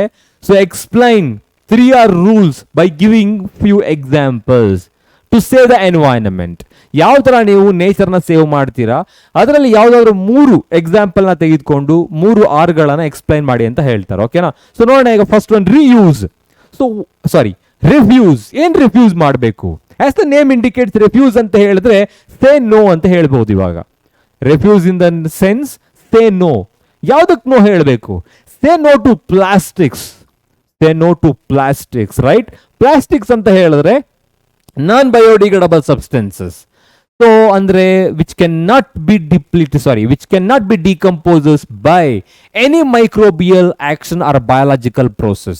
ಯಾವುದೇ ತರ ಬಯಾಲಜಿಕಲ್ ಪ್ರೋಸೆಸ್ಗಳಿಂದ ಮೈಕ್ರೋಬಿಯಲ್ ಆಕ್ಷನ್ ನಿಂದ ಅದು ಡಿಕಂಪೋಸ್ ಆಗಲ್ಲ. ಅದಕ್ಕೆ ನಾವು ಅದನ್ನ ನಾನ್ ಬಯೋಡಿಗ್ರೇಡಬಲ್ ಸಬ್ಸ್ಟೆನ್ಸ್ ಅಂತ ಹೇಳ್ತೀವಿ. Today we are using the plastics in extensive way. ತುಂಬಾನೇ ಯೂಸ್ ಮಾಡ್ತಾ ಇದೀವಿ. Extensively we are using that. Example, if you want to buy something okay from the market, ಎಲ್ಲೋ ಹೋಗ್ತೀರಾ, ತರಕಾರಿ ತರಕ್ಕೆ ಹೋಗ್ತೀವಿ ಅಂತ ತಿಳ್ಕೊಳ್ಳೋಣ. ಆ ವೆಜಿಟೇಬಲ್ಸ್ನ ತರೋದಿಕ್ಕೆ ಅಂತ ಹೋದಾಗ ಅಲ್ಲಿ ನೀವು ಒಂದೊಂದು ವೆಜಿಟೇಬಲ್ಸ್ಗೂ ಒಂದೊಂದು ಪ್ಲಾಸ್ಟಿಕ್ ಕವರ್ ತಗೊಂತೀವಿ ನಾವು. C, previously our ancestors, our parents were carrying the cotton bags. Cotton bag ಅನ್ನ ಕ್ಯಾರಿ ಮಾಡ್ತಾ ಇದ್ರು, ಅಂದ್ರೆ ಕ್ಲಾತ್ ಬ್ಯಾಗ್ ಗಳನ್ನ ಕ್ಯಾರಿ ಮಾಡ್ತಾ ಇದ್ರು, ಎಲ್ಲವನ್ನ ಅದಕ್ಕೆ ತಗೊಂಡ್ ಬರ್ತಾ ಇದ್ರು. ಇವಾಗ ಆಗಲ್ಲ. Even though those food packs are already packed by the plastics, again we are keeping them inside the another plastic bag. ತುಂಬಾನೇ ಯೂಸ್ ಮಾಡ್ತಾ ಇದೀವಿ. ಹಾಗಾಗಿ just say no to plastics or any other non biodegradable substances. Refuse ಅಂತ ಹೇಳ್ತಾ ಇದೀವಿ. ಓಕೆನಾ? ಅವ್ರು ಕೊಡಕ್ ಬಂದ್ರು ನಾವು ಅದನ್ನ ರೆಫ್ಯೂಸ್ ಮಾಡಬೇಕು, ನಮಗೆ ನಾವೇ ಅದನ್ನ ರೆಫ್ಯೂಸ್ ಮಾಡಬೇಕು ಅಂತ ಅನ್ಕೊಬೇಕು. ಓಕೆನಾ? And likewise when it comes to reduce ಅಂತ ಬಂದಾಗ ಒಂದು ವರ್ಡ್ ಅನ್ನ ನೆನ್ಪಿಟ್ಕೊಳ್ಳಿ, that is called save. Save ಅನ್ನೋ ವರ್ಡ್ ನೆನಪಿರ್ಲಿ ನಿಮಗೆ. ಏನ್ ರೆಡ್ಯೂಸ್ ಮಾಡಬೇಕು? Reduce the habit of wastage. ನಾವು ಯಾವುದೇ ವಸ್ತುಗಳನ್ನ ವೇಸ್ಟ್ ಮಾಡೋ ಹ್ಯಾಬಿಟ್ ಅನ್ನ ರೆಡ್ಯೂಸ್ ಮಾಡಬೇಕು. ಇದರಲ್ಲಿ 3 ಎಕ್ಸಾಂಪಲ್ಸ್ಗಳನ್ನ ನಿಮ್ಮ ಟೆಕ್ಸ್ಟ್ ಬುಕ್ಕಿನಲ್ಲಿ ಕೊಟ್ಟಿದ್ದಾರೆ. ಯಾವ ತರ ರೆಡ್ಯೂಸ್ ಮಾಡ್ಬೋದು, ಯಾವ ತರ ಸೇವ್ ಮಾಡ್ಬೋದು ಅಂತ ಹೇಳ್ಬಿಟ್ಟು ನೋಡೋಣ. ಇವಾಗ ರೆಡ್ಯೂಸ್ ಅಂದ್ರೆ ಏನು? Reduce the usage of the ಎಲೆಕ್ಟ್ರಿಸಿಟಿಯನ್ನ ಯೂಸ್ ಮಾಡೋದು ಕಡಿಮೆ ಮಾಡಿ. So that means we are saving the electric power. ಅಲ್ಲಿ ನಾವು ಎಲೆಕ್ಟ್ರಿಕ್ ಪವರ್ನ ಸೇವ್ ಮಾಡ್ತಾ ಇದ್ದೀವಿ. ಒಂದು ಕಡೆ ನೀವು ರೆಡ್ಯೂಸ್ ಮಾಡ್ತಾ ಇದ್ದೀರಾ ಅಂತ ಹೇಳಿದ್ರೆ ಅದರ ಅರ್ಥ ಇನ್ನೊಂದು ಕಡೆ ಅದು ಸೇವ್ ಆಗ್ತಿದೆ ಅಂತ. ಓಕೆನಾ? So the very first example they have given your text book is, the first one is reduce the usage of electricity. That means you are saving the electric power. But how? Just by switching off the unnecessary lights and fans. I'm just writing here, reduce the usage of electricity. Okay, so that means save electric power. ಯಾವ ತರ ಅಂತ ಹೇಳಿದ್ರೆ by switching off. Okay, unnecessary. This is very important word. ಸುಮ್ನೆ light off ಮಾಡ್ಕೊಂಡು ಕೂತ್ಕೊಂಡ್ಬಿಡೋದಲ್ಲ, ಅಥವಾ ಸುಮ್ನೆ use ಮಾಡದೇ ಇರೋದಲ್ಲ. ಯೂಸ್ಗೂ ಮಿಸ್ಯೂಸ್ಗೂ ತುಂಬಾ ಡಿಫ್ರೆನ್ಸ್ ಇದೆ. ಯೂಸ್ ಮಾಡೋ ಟೈಮಲ್ಲಿ ಯೂಸ್ ಮಾಡ್ಕೊಬೇಕು. ಹಾಗಾಗಿ ಇಲ್ಲಿ ಅನ್ನೆಸೆಸರಿ ಅಂತ ಬರೀತಾ ಹೋಗೋಣ. Unnecessary. Okay, unnecessary. Okay, lights and fans. So ಈಗ ಎಲ್ಲೋ ಹೊರಗಡೆ ಹೋಗ್ತಾ ಇರ್ತೀವಿ. ಓಕೆ, ಹೊರಗಡೆ ಹೋಗುವಾಗ ಎಲ್ಲ ಸ್ವಿಚಸ್ಗಳು ಆಫ್ ಆಗಿದೆಯಾ ಇಲ್ವಾ ಅಂತ ಚೆಕ್ ಮಾಡಬೇಕಾಗತ್ತೆ. ಸುಮ್ಮನೆ AC ಆನ್ ಮಾಡಿಬಿಟ್ಬಿಡೋದು, ಓಕೆನಾ, ಲೈಟ್ಗಳು ಆನ್ ಆಗಿರೋದು, ಈ ಥರ ಎಲ್ಲ ಆಗ್ತಾ ಇದ್ರೆ ಏನಾಗುತ್ತೆ, ಅಲ್ಲಿ ನಾವು ಪವರ್ನ ವೇಸ್ಟ್ ಮಾಡ್ತಾ ಇದೀವಿ ಅಂತ. So we have to reduce the usage of electricity. That means we have to save the power by switching off the unnecessary lights and also fans. One thing. Second one, so we have to reduce the wastage of water. Means you can say save water. ವಾಟರ್ನ save ಮಾಡಬೇಕು. ಯಾವ ತರ? Just by repairing the leaking taps. ಈಗ ಎಷ್ಟೋ ಟ್ಯಾಪ್ಗಳು ಅಂದ್ರೆ ನಲ್ಲಿಗಳೇನಿರುತ್ತೆ ಎಲ್ಲ leak ಆಗ್ತಾ ಇರುತ್ತೆ. ಲೀಕ್ ಆಗ್ತಾ ಇದ್ರೆ ಏನಾಗ್ತಾ ಇರುತ್ತೆ, finally that is indicating there is a wastage of water. ಅಲ್ಲಿ ನೀರು ವೇಸ್ಟ್ ಆಗ್ತಾ ಇದೆ ಅಂತ ಅರ್ಥ. ನಿಮ್ಗೆಲ್ಲ ಗೊತ್ತಿದೆ. Okay, a drop of water is equal to a sack of gold. ಒಂದು ಹನಿ ನೀರು ಒಂದು ಚೀಲ ಚಿನ್ನಕ್ಕೆ ಸಮ. ಅಂದ್ರೆ ನೀರು ಅನ್ನೋದು ತುಂಬಾ ಇಂಪಾರ್ಟೆಂಟ್ ಆಗುತ್ತೆ. ಸೊ ಅದಕ್ಕೋಸ್ಕರ save water means reduce the wastage of water. ಅದಕ್ಕೆ ಹೇಳಿದಲ್ಲಿ reduce what? Reduce the habit of wastage. Waste ಮಾಡೋ ಹ್ಯಾಬಿಟ್ ಅನ್ನ ನಾವು ರೆಡ್ಯೂಸ್ ಮಾಡ್ಕೊಬೇಕು. ಓಕೆ, ಸೇವ್ ವಾಟರ್ ಯಾವ ತರ? ನಿಮ್ಮ ಟೆಕ್ಸ್ಟ್ ಬುಕ್ಕಿನಲ್ಲಿ ಕೊಟ್ಟಿದ್ದಾರೆ ಒಂದು example. That is nothing but just by repairing. Okay, I can write that word repairing. Just by repairing leaking taps. So leak ಆಗ್ತಾ ಇರೋ ಟ್ಯಾಪ್ಸ್ ಗಳನ್ನ ರಿಪೇರ್ ಮಾಡೋದ್ರ ಮುಖಾಂತರ ನಾವು ವಾಟರ್ನ ಸೇವ್ ಮಾಡಬಹುದು. ಸೊ ಅಲ್ಲಿ ನಾವು V are just reducing the wastage of water. Next one, save food. Sir ಆಗಿದ್ರೆ ಇಲ್ಲಿ ಸೇವ್ ಫುಡ್ ಅಂತ ಹೇಳಿದ್ರೆ as I shed save food ಅಂತ ಹೇಳಿದ್ರೆ reduce the wastage of food. Food ಅನ್ನ ವೇಸ್ಟ್ ಮಾಡಬಾರ್ದು. ಎಷ್ಟೋ ಜನರಿಗೆ ಫುಡ್ಡೇ ಇಲ್ಲ. ಅದಕ್ಕೆ ಹೇಳ್ತಾರೆ ನಮ್ಮ ದೇಶದಲ್ಲಿ 2 ತರ ಜನ ಸಾಯ್ತಾರೆ. ಓಕೆ, ಒಬ್ರು ಯಾರಪ್ಪ ಅಂತ ಹೇಳಿದ್ರೆ ತಿಂದು ಜೀರ್ಣಿಸ್ಕೊಳ್ಳಕ್ ಆಗದೆ ಇರೋರು. ಇನ್ನೊಂದೇನಪ್ಪ ಅಂತ ಹೇಳಿದ್ರೆ ಜೀರ್ಣಿಸ್ಕೊಳ್ಳಕ್ಕೂ ಆಹಾರ ಸಿಗದೆ ಇದ್ದವರು. ಓಕೆನಾ? ಸೊ ಆಹಾರ ಜಾಸ್ತಿ ಆಗಿ ಆಹಾರ ಕೊರತೆಯಿಂದಾಗಿ. ಓಕೆ, ಸೊ ಹಾಗಾಗಿ we have to save food ಅನ್ನ ಸೇವ್ ಮಾಡಬೇಕು. So that is called reduce. So this is another rule we have to adapt in our life. And next one reuse ಅಂತ ಹೇಳಿದ್ರೆ ಯಾವ್ದನ್ನ ರೀಯೂಸ್ ಮಾಡಬಹುದು? We all know that some of the non biodegradable substances like plastics or the glass tumblers or it may be glass bottles, whatever it is, if we are using once, so that is the one way. And another way is nothing but the recycle. ಅದನ್ನ ನಾವು 2 ತರ ಮಾಡಬಹುದು. ಒಂದು reuse ಮಾಡಬಹುದು, ಇನ್ನೊಂದು recycle ಮಾಡಬಹುದು. But when compared to the recycle, reuse is the better option. ಯಾಕೆಂದ್ರೆ recycle ಮಾಡಬೇಕು ಅಂತ ಹೇಳಿದ್ರೆ ಮತ್ತೆ ಪವರ್ ಕನ್ಸಂಪ್ಷನ್ ಆಗುತ್ತೆ. Instead of that, we better to reuse. Some of the plastic bottles are the glass bottles. I'm just writing here. Plastic covers or bottles or the glass bottles, whatever it is, we have to reuse. ಅದನ್ನ ಮತ್ತೆ reuse ಮಾಡಬೇಕು. ಯಾಕೆ? ಅಥವಾ ಯಾವ ತರ use ಮಾಡಬಹುದು? As a storing purpose, as a storage object you can use them. ಅದನ್ನ storage ಮಾಡೋದ್ರ ಮುಖಾಂತರ, ಈಗ ಯಾವುದೋ ಒಂದು ಬಿಸ್ಲರಿ ವಾಟರ್ ಅನ್ನೋ ಅಥವಾ ಯಾವುದೋ ಒಂದು ಕಿನ್ಲೆ ಏನೋ ಅಂತ ತೆಗೆದುಕೊಳ್ತೀರಾ ಅಂತ ತಿಳ್ಕೊಳ್ಳೋಣ. ಓಕೆ, ಆ ಮಿನರಲೈಸ್ಡ್ ವಾಟರ್ನ ತೆಗೆದುಕೊಂಡ್ಮೇಲೆ ನಾವು ಅದನ್ನ ಏನು ಮಾಡಬೇಕು? ಕರೆಕ್ಟಾಗಿ ಡಿಸ್ಪೋಸ್ ಮಾಡಬೇಕು. ಚೆನ್ನಾಗಿದೆ ಬಾಟಲ್ ಅಂತ ಹೇಳಿದ್ಮೇಲೆ ಅದೇ ಬಾಟಲ್ನ ನಮಗಿಂತ ಚೆನ್ನಾಗೇನಪ್ಪ ಅಂತ ಹೇಳಿದ್ರೆ ಈ ಅಲ್ಲಿರ್ತಕ್ಕಂಥ ಜನಗಳು ತುಂಬ ಚೆನ್ನಾಗಿ ಯೂಸ್ ಮಾಡ್ತಾರೆ. ಅದೇ ಬಾಟಲ್ನ ಅವರು ತುಂಬಾ ದಿನಗಳವರೆಗೆ ಯೂಸ್ ಮಾಡ್ತಾ ಹೋಗ್ತಾರೆ. ಓಕೆನಾ? ಕೊನೆಯಲ್ಲಿ ಮತ್ತೆ ಅದನ್ನ ನಾವು ರೀಸೈಕಲ್ ಮಾಡಬಹುದು. Okay, so till then we have to reuse them. Plastic, glass or whatever it is, so which are mostly non-biodegradable, so we have to reuse them for the storage purpose. Likewise, repurpose ಅಂತ ಹೇಳಿದ್ರೆ ಕೆಲವು objects ಗಳಿರುತ್ತೆ. For example, object which we are using in the cooker handle. ಈ cooker handles ಗಳಲ್ಲಿ use ಮಾಡ್ತೀವಿ ನೋಡಿ, that is usually made of a kind of non-biodegradable substance that is called bakelite and teflon. ಅವುಗಳು ನಾನ್ biodegradable ಏನೆ. ನೀವು ಎಷ್ಟೇ heat ಮಾಡಿದ್ರು ಅದು ಮೆಲ್ಟ್ ಆಗುತ್ತೆ. And those are called insulators. So ಅದು ಇನ್ಸುಲೇಟರ್ ಥರ ಆ್ಯಕ್ಟ್ ಮಾಡ್ತಾ ಇರುತ್ತೆ, ನಾನ್ ಕಂಡಕ್ಟರ್ ಥರ ಆ್ಯಕ್ಟ್ ಮಾಡ್ತಾ ಇರುತ್ತೆ ಕುಕ್ಕರ್ ಹ್ಯಾಂಡಲ್ಗಳಲ್ಲಿ. ಸೊ ಅವುಗಳನ್ನೆಲ್ಲ ನಾವು ರೀಪರ್ಪಸ್ಗೆ ಯೂಸ್ ಮಾಡ್ಬೋದು, ಆರ್ಟಿಫ್ಯಾಕ್ಟ್ ಆಗಿ ಯೂಸ್ ಮಾಡ್ಬೋದು. ಹಾಗಾಗಿ most of the non biodegradable substances, you can say non biodegradable substances ಅನ್ನ ಏನು ಮಾಡ್ಬೋದು? ರೀಪರ್ಪಸ್ ಆಗಿ, ಆರ್ಟಿಫ್ಯಾಕ್ಟ್ ಆಗಿ ಯೂಸ್ ಮಾಡ್ಬೋದು, ಆರ್ಟಿಫ್ಯಾಕ್ಟ್ಸ್ಗಳಾಗಿ ಯೂಸ್ ಮಾಡ್ಬೋದು. ಇಲ್ಲೂ ಅಷ್ಟೇ ರಿಯೂಸ್ ಅಂತ ಅವಾಗಲೇ ಹೇಳಿದಾಗೇನೆ ಪ್ಲಾಸ್ಟಿಕ್ ಮತ್ತೆ ಗ್ಲಾಸ್ ಅಷ್ಟೇ ಅಲ್ಲ, ಪೇಪರನ್ನು ಕೂಡ. ಈಗ ಪೇಪರ್ ಇರುತ್ತೆ, ಈಗ ಅದೇ ಪೇಪರ್ಗಳನ್ನು ಯೂಸ್ ಮಾಡಿಕೊಂಡು ಎಷ್ಟೋ ಜನ ಏನು ಮಾಡ್ತಾರೆ? ಕ್ರಾಫ್ಟ್ ಮಾಡ್ತಾ ಹೋಗ್ತಾರೆ. ಕ್ರಾಫ್ಟ್ ಅಂತ ಹೇಳಿದ್ರೆ so by the process called origami and kirigami. So ಬೇರೆ ಬೇರೆ ಮಾಡೆಲ್ಸ್ಗಳನ್ನ ಮಾಡೋದು, ಅದು ಕ್ರಿಯೇಟಿವಿಟಿನೇ ಜಾಸ್ತಿ ಮಾಡ್ತಾ ಹೋಗುತ್ತೆ. ಲೈಕ್ವೈಸ್ ರೀಸೈಕಲ್ ಅಂತ ಹೇಳಿದ್ರೆ we have to recycle some of the non-biodegradable substances or whether it is biodegradable as well. Example, whether it is plastic, adu plastic ಆಗಿರಬಹುದು. Likewise, the paper or glass, these are all recyclable materials. ಇದನ್ನೆಲ್ಲ ಮತ್ತೆ ನಾವು recycle ಮಾಡಬಹುದು. So, waste plastic, waste paper, waste glasses, we have to use to prepare the fresh plastic, fresh paper and fresh glasses. ಅದನ್ನ ಮತ್ತೆ melt ಮಾಡಿ ಹೊಸದಾಗಿ fresh plastic ಅಥವಾ paper ಗ್ಲಾಸ್ಗಳನ್ನ prepare ಮಾಡ್ತಾರೆ. ಓಕೆನಾ? ಅಲ್ಲಿ ರೀಸೈಕಲ್ ಆಗ್ತಾ ಇದೆ, ನಾವು ಯಾವುದೇ ತರ ವೇಸ್ಟ್ ಮಾಡ್ತಾ ಇಲ್ಲ. ಸೊ ಹಾಗಾಗಿ we have to adapt 5 R rules in our life or in our life style to save the environment. Okay, ಇನ್ನೊಂದ್ಸಲ ಹೇಳೋಣ, ಮತ್ತೆ ಹೇಳ್ತಾ ಹೋಗ್ತೀನಿ. ಅಂದ್ರೆ ನೆಕ್ಸ್ಟ್ ಸ್ಲೈಡ್ ಅಲ್ಲಿ ಇಂಪಾರ್ಟೆಂಟ್ ಕ್ವಶನ್ ಯಾವ ತರ ಕೇಳ್ತಾರೆ ಅಂತ ಹೇಳ್ಬಿಟ್ಟು. So refuse, reduce, reuse, repurpose, recycle. ಇಲ್ಲಿ ರೆಫ್ಯೂಸ್ ಅಂತ ಹೇಳಿದ್ರೆ just say no to plastics or any other non biodegradable substances which cause the pollution in ನೇಚರಲ್ಲಿ ಪೊಲ್ಯೂಷನ್ ನ ಕಾಸ್ ಮಾಡ್ತಕ್ಕಂಥ ಯಾವುದೇ ಸಬ್ಸ್ಟೆನ್ಸ್ಗಳಿಗೆ ನೀವು ಸೇ ನೋ ಅಂತ ಹೇಳಬೇಕು, ಅಂದ್ರೆ ರೆಫ್ಯೂಸ್ ಮಾಡಬೇಕು. ರೆಡ್ಯೂಸ್, ಸೊ ಒಂದು ವರ್ಡ್ ಅನ್ನ ನೆನ್ಪಿಟ್ಕೊಬೇಕು ಇಲ್ಲಿ, ಸೇವ್ ಅಂತ. Reduce the habit of wastage. Waste ಮಾಡ್ತಕ್ಕಂಥ ಹ್ಯಾಬಿಟ್ ಅನ್ನ ರೆಡ್ಯೂಸ್ ಮಾಡ್ಕೊಬೇಕು ಅಂದ್ರೆ we have to save in other words. So ಇಲ್ಲಿ usage of electricity, reduce the usage of electricity. That means you can save the power just by switching off unnecessary lights as well as the fan or ACs, whatever it is, electric gadgets.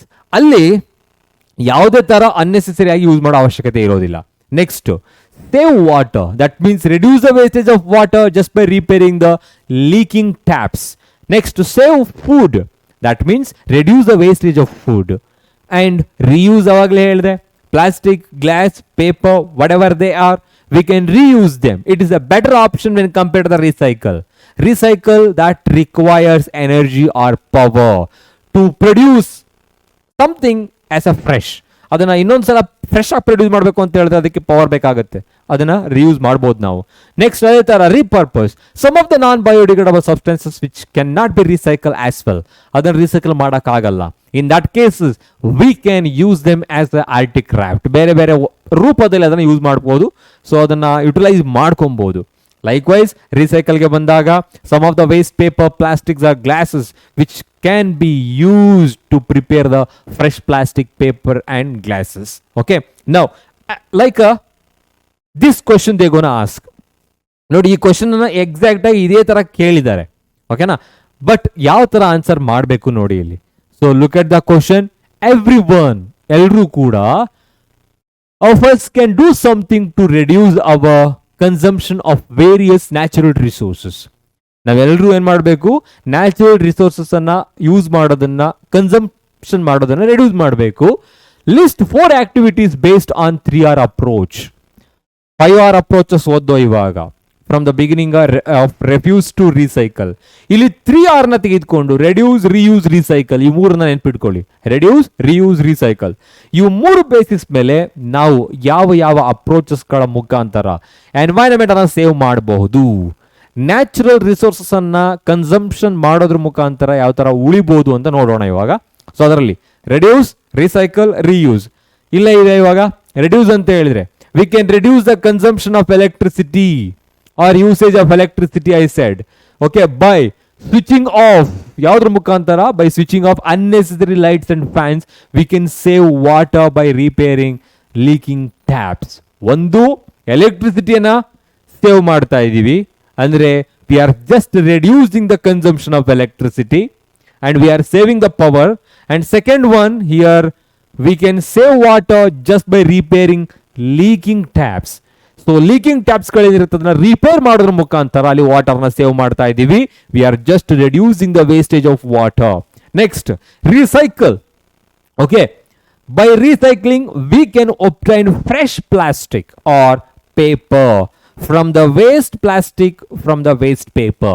Waste ಆಗಿರೋ ಪ್ಲಾಸ್ಟಿಕ್ಗಳು ಅಥವಾ ಪೇಪರ್ಗಳ ಮುಖಾಂತರ fresh plastic ಮತ್ತೆ fresh ಪೇಪರ್ಗಳನ್ನ ಪಡ್ಕೊಬಹುದು. You all know that papers are being produced from trees or plants. ಟ್ರೀಸ್ಗಳಿಂದ ಅದನ್ನ ಪ್ರಿಪೇರ್ ಮಾಡ್ತಾ ಹೋಗ್ತಾರೆ. ಓಕೆ, ಒಂದು ಟ್ರೀ ಅಂದ್ರೆ 24 ಫೀಟ್ ಏನಿರುತ್ತೆ, ಆ 24 ಫೀಟ್ ಟ್ರೀ ಇಂದ more than about 16,000 of sheets they are producing. You can say 16 reams. ಇದೇ ರೀತಿ ನೋಡಿ, ಆ ಬಂಡಲ್ಸ್ ಆಫ್ ಪೇಪರ್ ಅಷ್ಟು ಪ್ರೊಡ್ಯೂಸ್ ಮಾಡ್ತಾರೆ. If you are wasting the papers, indirectly we are responsible for the deforestation. ಡಿಫಾರೆಸ್ಟೇಷನ್ಗೆ indirect ಆಗಿ ನಾವೇ ರೆಸ್ಪಾನ್ಸಿಬಲ್ ಆಗ್ತೀವಿ. ಹಾಗಾಗಿ we have to recycle them. Reuse. Empty plastic or glass bottles can be reused for keeping storing things in kitchen. ಇದೆಲ್ಲ ಮಾಡ್ತಾರೆ, ಹೌದಲ್ವಾ? ಯಾವುದೇ ಡಬ್ಬಗಳು ಅಂತ ಏನೇ ಹೇಳ್ತೀವಿ ನಾವು, ಅದನ್ನ ಯಾರು ಬಿಸಾಕೋದಿಕ್ಕೆ ಹೋಗಲ್ಲ, ಯಾರು ಬಿಸಾಡಲ್ಲ. ಯಾಕೆ ಅಂತ ಹೇಳಿದ್ರೆ, ಯಾರು ಅಂತ ಅಲ್ಲ, ಕೆಲವರು ಅದನ್ನ ಜುಡಿಷಿಯಸ್ ಆಗಿ ಯೂಸ್ ಮಾಡ್ತಾರೆ. ಅದೇ ತರದ ಬಾಕ್ಸಸ್ಗಳನ್ನ they are using them to store something in their kitchen as well. So this is the question they gonna ask for 3 marks. 3 marksಗೆ ಕೇಳ್ತಾರೆ. ಓಕೆನಾ? Next, why do we need to manage our resources? ನಾವು ನಮ್ಮ resources ಅನ್ನ ಯಾಕೆ manage ಮಾಡಬೇಕು? ತುಂಬಾನೇ important question ಆಗುತ್ತೆ ಇವಾಗ. ಓಕೆ, ನ್ಯಾಚುರಲ್ ರಿಸೋರ್ಸಸ್ ಅಂದ್ರೆ ಏನು ಅಂತ ಗೊತ್ತಾಯ್ತು. And how these resources are very useful for mankind or different organisms. ಹೇಗಿದೆ ನೋಡಿ, resources are not unlimited, we all know that.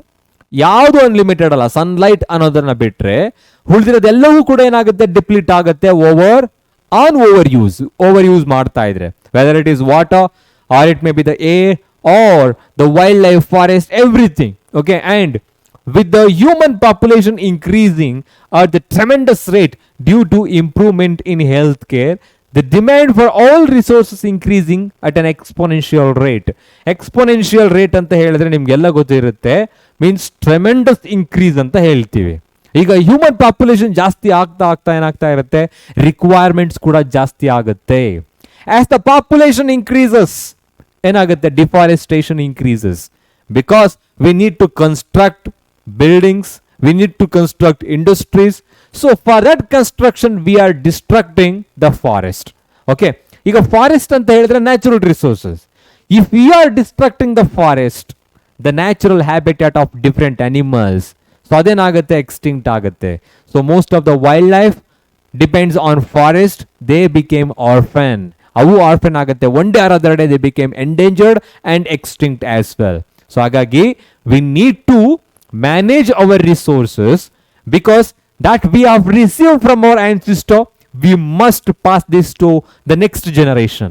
ಈಗ ನಮ್ಗೆ ಏನೇನೆಲ್ಲ ಅನುಭವಿಸ್ತಾ ಇದ್ದೀವಿ ಇವಾಗ, okay, whether it is a pure air or whatever it is water, so that is the gift from our ancestors. ಅವ್ರೇನಾದರೂ ಅವತ್ತು ಪಲ್ಯೂಟ್ ಮಾಡಿ ಹೊರಟೋಗಿದ್ರೆ ಇವಾಗ ನಾವು ಅದನ್ನೇ ತಗೊಬೇಕಿತ್ತು. Now if we are polluting this nature or the environment, again this pass to the next generation. So ಅದು next generation pass ಆಗುತ್ತೆ. ಇವತ್ತು ನೀವೇನಾದರೂ ಕೂಡ ಈ ಅಗ್ರಿಕಲ್ಚರ್ ಫೀಲ್ಡ್ಗಳಿಗೆ ಹೋದರೆ, ಯು ನೋ ದಟ್ ಅಲ್ಲಿ ಫರ್ಟಿಲೈಸಿಂಗ್ ಹೋಮ್ಸ್ಗಳು ಸಿಗುತ್ತೆ, ಫರ್ಟಿಲೈಸರ್ ಹೋಮ್ಸ್ ಅಂತ ಹೇಳ್ತೀವಿ, ಎರೆಹುಳುಗಳು ಸಿಗುತ್ತೆ. But next generation they will get plastics instead of those fertilizer worms or it may be the earth worms. ಅದೇ ಜಾಗದಲ್ಲಿ ಪ್ಲಾಸ್ಟಿಕ್ ಸಿಗುತ್ತೆ. ಯಾಕೆ ಅಂತ ಹೇಳಿದ್ರೆ ಎಕ್ಸ್ಟೆನ್ಸಿವ್ ಆಗಿ ಯೂಸ್ ಮಾಡ್ತಾ ಇದ್ದೀವಿ. So it's very necessary to pass the natural resources that we have received from our ancestors to the next generation. Okay, so next forest and wild life. We all know that forest is also termed as a biodiversity hotspots. Forest ಗಳಿಗೆ ನಾವು hot spots ಅಂತ ಹೇಳ್ತೀವಿ, ಅಥವಾ biodiversity ಅಂತಾನೆ ಹೇಳ್ಬೋದು. So that's why we need to learn what is the meaning of biodiversity here. So ಹಾಗಾಗಿ so ಇಲ್ಲಿ in the maintaining of ecological balance, forest and wild life are very important, ತುಂಬಾನೇ important ಆಗುತ್ತೆ. Forest are also termed as biodiversity hot spots. Forest ಗಳಿಗೆ biodiversity hotspots ಅಂತ ಹೇಳ್ತೀವಿ. ಹಾಗಿದ್ರೆ biodiversity ಅಂದ್ರೆ ಏನು? Biodiversity is all the different kinds of life you will find in one area. You can easily say different types of organisms are living together in one place. That one place is called biodiversity. I can say earth itself a biodiversity. Earth ಅನ್ನೋದೇ ಒಂದು biodiversity. ಯಾಕೆಂತ ಹೇಳಿದ್ರೆ on the earth all living organisms are living together. ಹೌದಾ? ಅಂದ್ರೆ ನಮ್ಮಲ್ಲಿ ಎಷ್ಟೇ ಫೈಟ್ಗಳಿರಲಿ, I am not talking about between humans, adu animals agirbodu, we are hunting them and we are destructing the forest, whatever it is, but every living organisms are living on the earth in a one place. This one place where different types of life forms are present, that is called biodiversity. Likewise on the forest anta tegikondre, in that forest you can observe microorganisms, alli microorganisms ಗಳಿರುತ್ತೆ. So likewise bacteria, micro organisms ಅಂತ ಹೇಳಿದ್ರೆ bacteria ಬರುತ್ತೆ, but ಇಲ್ಲಿ ಯಾಕೆ ಅದನ್ನು mention ಮಾಡಿದ್ದೀನಿ ಅಂತ ಹೇಳ್ತೀನಿ. And that also contain plants, fungi, animals. All living organisms are living together in one place. That one area is called biodiversity. Okay, ಇಂಡಿಯಾದಲ್ಲಿ ಬಯೋಡೈವರ್ಸಿಟಿ ಹಾಟ್ಸ್ಪಾಟ್ಸ್ ಅಂತ ಇದೆ, 2 ಇದೆ. So there are more than 14 to 17 hotspots are there on the earth. ಅದರಲ್ಲಿ ಇಂಡಿಯಾದಲ್ಲಿ 3 ಅಂತ mention ಮಾಡ್ತಾರೆ. Main ಆಗಿ ನಾವು 2 ತೆಗೆದುಕೊಳ್ತೀವಿ. ಯಾವುದು? Western Ghats and eastern Himalaya. Western Ghats and eastern Himalaya ಅಂದ್ರೆ ಪಶ್ಚಿಮ ಘಟ್ಟಗಳು ಅಂತ ಏನಿದೆ. So the line of Karnataka, Tamil Nadu, Kerala, Tamil Nadu ಬರಲ್ಲ, ಓಕೆ, ಸೊ ಅ ಪೋರ್ಷನ್, ಕೇರಳ, ಗೋವಾ, ಇದೆಲ್ಲ ಕೋಸ್ಟಲ್ ರೀಜನ್ ಏನಿದೆ ಅಲ್ಲಿ ವೆಸ್ಟರ್ನ್ ಘಾಟ್ ಬರುತ್ತೆ. ಇನ್ನೊಂದು eastern Himalaya. There you can find different types of living organisms which never exist anywhere on the earth except here. ಕೆಲವು ಆರ್ಗ್ಯಾನಿಸಮ್ಸ್ಗಳು ಇಲ್ಲಿ ಬಿಟ್ಟರೆ ಬೇರೆ ಎಲ್ಲೂ ಸಿಗೋದಿಲ್ಲ, ಅದಕ್ಕೆ ಅವುಗಳಿಗೆ ಬಯೋಡೈವರ್ಸಿಟಿ ಹಾಟ್ಸ್ಪಾಟ್ಸ್ ಅಂತ ಹೇಳ್ತೀವಿ. So here you can observe, this is one area where you can observe metazoa. Metazoa ಅಂತ ಹೇಳಿದ್ರೆ ಅನಿಮಲ್ಸ್ ಇರುತ್ತೆ, plant kingdom metaphyta, another kingdom that is called mycota or fungi, and microorganism that includes both prokaryote as well as eukaryote. ಅದಕ್ಕೆ ಎಲ್ಲವನ್ನ mention ಮಾಡಿದ್ವಿ to make up our the natural world. ಇದನ್ನೇ ಒಂದು natural world ಅಂತ ಹೇಳೋದು. So wild life and forest, these two are very important to maintain the ecological balance. To maintain what? ecological balance. So here we are talking about the biodiversity hotspot, the earth itself biodiversity, and the forests are biodiversity hotspots. So now we need to talk about the significance of forests and wildlife. Why they are so essential? ಯಾಕೆ ಇದು ತುಂಬಾ essential ಆಗುತ್ತೆ ನೋಡೋಣ ಇವಾಗ. So first one, forest and wild life preserve our life support system, that is water, air and soil. ಈಗ ನಮಗೆ ತುಂಬಾನೇ ಬೇಕಾಗಿರೋದು ಯಾವ್ಯಾವುದು? Water, air, soil. ನಿಮ್ಗೆಲ್ಲ ಗೊತ್ತಿರೋ ಹಾಗೆ ಪಂಚಭೂತಗಳು ಅಂತ ಕೇಳಿರ್ತೀರಾ ನೀವು, ಹೌದಾ? 5 elements that makes up living organism. ಆ ಎಲ್ಲ ಎಲಿಮೆಂಟ್ಸ್ಗಳು ಸೇರಿದ್ರೇನೆ ಒಂದು ಲಿವಿಂಗ್ ಆರ್ಗ್ಯಾನಿಸಮ್ ಫಾರ್ಮೇಶನ್ ಆಗಲಿಕ್ಕೆ ಸಾಧ್ಯ. ಸೊ ಅವುಗಳಲ್ಲಿ ನೀರಿದೆ, ಗಾಳಿ ಇದೆ, ಸಾಯಿಲ್ ಇದೆ, ಮಣ್ಣು ಅಂತ ಹೇಳ್ತಾ ಹೋಗ್ತೀವಿ. ಇದೆಲ್ಲವೂ ಕೂಡ ಇರಬೇಕು ಅಂತ ಹೇಳಿದ್ರೆ ಮೇನ್ ಆಗಿ ಫಾರೆಸ್ಟ್ ಇರಬೇಕು, ವೈಲ್ಡ್ ಲೈಫ್ ಇರಬೇಕು.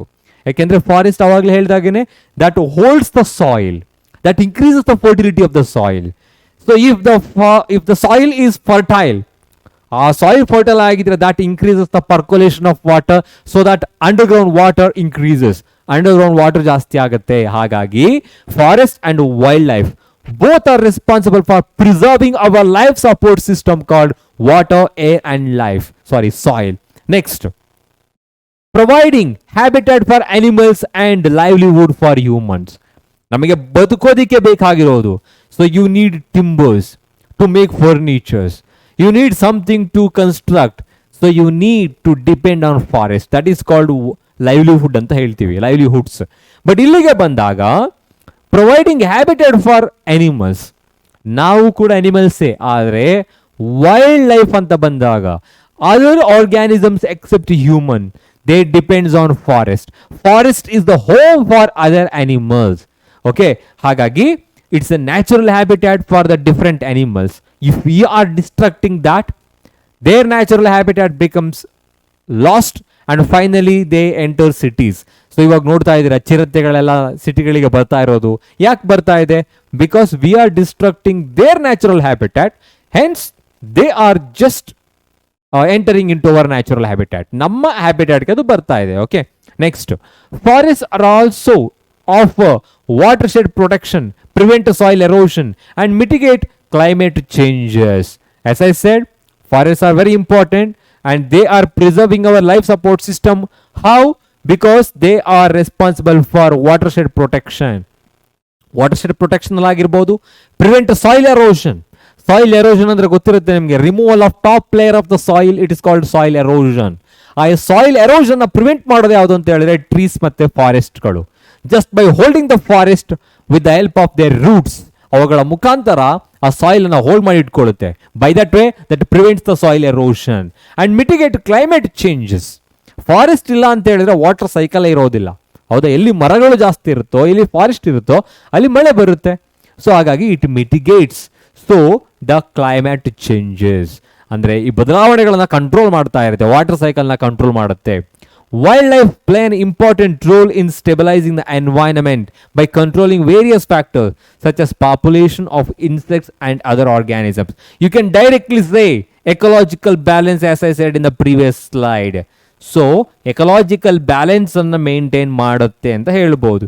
ಯಾವ ತರ ಅಂತ ಹೇಳಿದ್ರೆ by stabilizing the environment by controlling various factors such as the population of insects and other organisms. ಯಾವುದಾದ್ರೂ ಒಂದು ಆರ್ಗ್ಯಾನಿಸಮ್ ಈ ನೇಚರ್ ಇಂದ ಎಕ್ಸ್ಟಿಂಕ್ಟ್ ಆದರೆ ದಟ್ ಎಂಟೈರ್ ಪ್ರಾಸೆಸ್ ಗೆಟ್ ಡಿಸ್ರಪ್ಟೆಡ್. ಅಲ್ಲಿ ಒಂದು ಲಿಂಕ್ ಇರುತ್ತೆ, ನಾವು ಫುಡ್ ಚೈನ್ ಅಂತ ತಿಳ್ಕೊಂಡಿದ್ದು. ಆ ಒಂದು ಆರ್ಗ್ಯಾನಿಸಮ್ ನಾವು ಆ ಲಿಂಕ್ ಇಂದ ತೆಗೆದು ಹಾಕಿದ್ರೆ ಏನಾಗುತ್ತೆ? The nature itself get disrupted. ಅದು ಡಿಸ್ಟರ್ಬ್ ಆಗುತ್ತೆ, ಡಿಸ್ರಪ್ಟ್ ಆಗುತ್ತೆ, and finally that leads to ecological imbalance. So ಆ ಎಕಲಾಜಿಕಲ್ ಬ್ಯಾಲೆನ್ಸ್ ಅನ್ನ ಮೇಂಟೈನ್ ಮಾಡ್ತಾ ಇರೋದು ಯಾರು? Again forest and wild life. Okay, so this is another important question for 2 to 3 marks they're gonna ask. I will repeat it. Forest and wildlife, their significance. ತುಂಬಾ ಈಸಿಯಾಗಿ ನೆನಪಿಟ್ಕೊಳ್ಳಿ. Forest and wild life, they are very responsible for preserving the life support system like water, air and also soil. ಒಂದು. And second one is about it provides the natural habitat for different animals and livelihood for humans. ನಮಗೆ livelihood ಅನ್ನು ಕೊಡುತ್ತೆ, ಜೊತೆಗೆ ಬೇರೆ ಬೇರೆ animals ಗಳಿಗೆ natural habitat, ಅದೊಂದು ಮನೆ ಇದ್ದ ಹಾಗೆ. ಸೊ ನ್ಯಾಚುರಲ್ ಹ್ಯಾಬಿಟ್ಯಾಟ್ ಅನ್ನು ಪ್ರೊವೈಡ್ ಮಾಡ್ತಾ ಇರುತ್ತೆ. Likewise, so forest offers watershed protection, soil erosion that prevents the soil erosion and mitigates the flood as well as the climatic changes. Flood ಅನ್ನ prevent ಮಾಡುತ್ತೆ, soil erosion prevent ಮಾಡುತ್ತೆ. So climate changes ಗಳನ್ನ control ಮಾಡ್ತಾ ಇರುತ್ತೆ, water shed protection ಅಲ್ಲಿ help ಮಾಡುತ್ತೆ.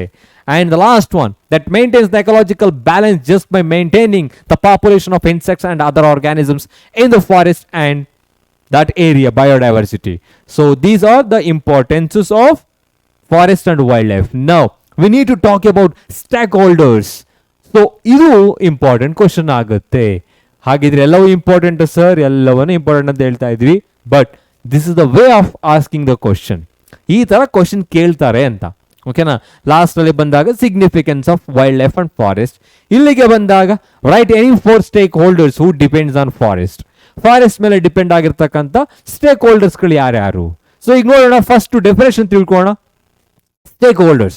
Stakeholders are the people, those who depends on or in or around the forest. ಅಂದ್ರೆ forest ಮೇಲೆ ಡಿಪೆಂಡ್ ಆಗಿರೋರು. ಯಾವ ತರ, ಅದು ಯಾವ ರೂಪದಲ್ಲಿ ಬೇಕಾದ್ರೂ ಆಗಿರ್ಬೋದು. ನಿಮ್ಮ ಟೆಕ್ಸ್ಟ್ ಬುಕ್ಕಿನಲ್ಲಿ 4 ಸ್ಟೇಕ್ ಹೋಲ್ಡರ್ಸ್ಗಳನ್ನ ಕೊಟ್ಟಿದ್ದಾರೆ.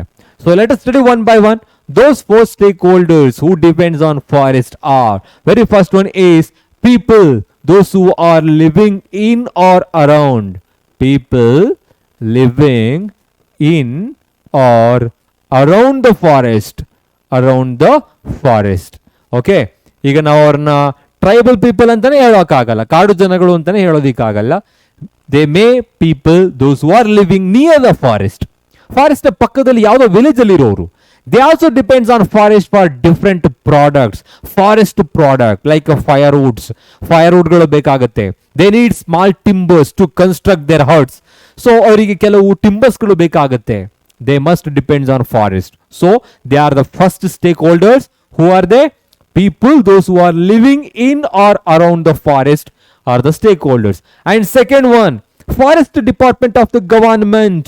Okay, those who are taking care of the forest patches. I can say the forest department of the government.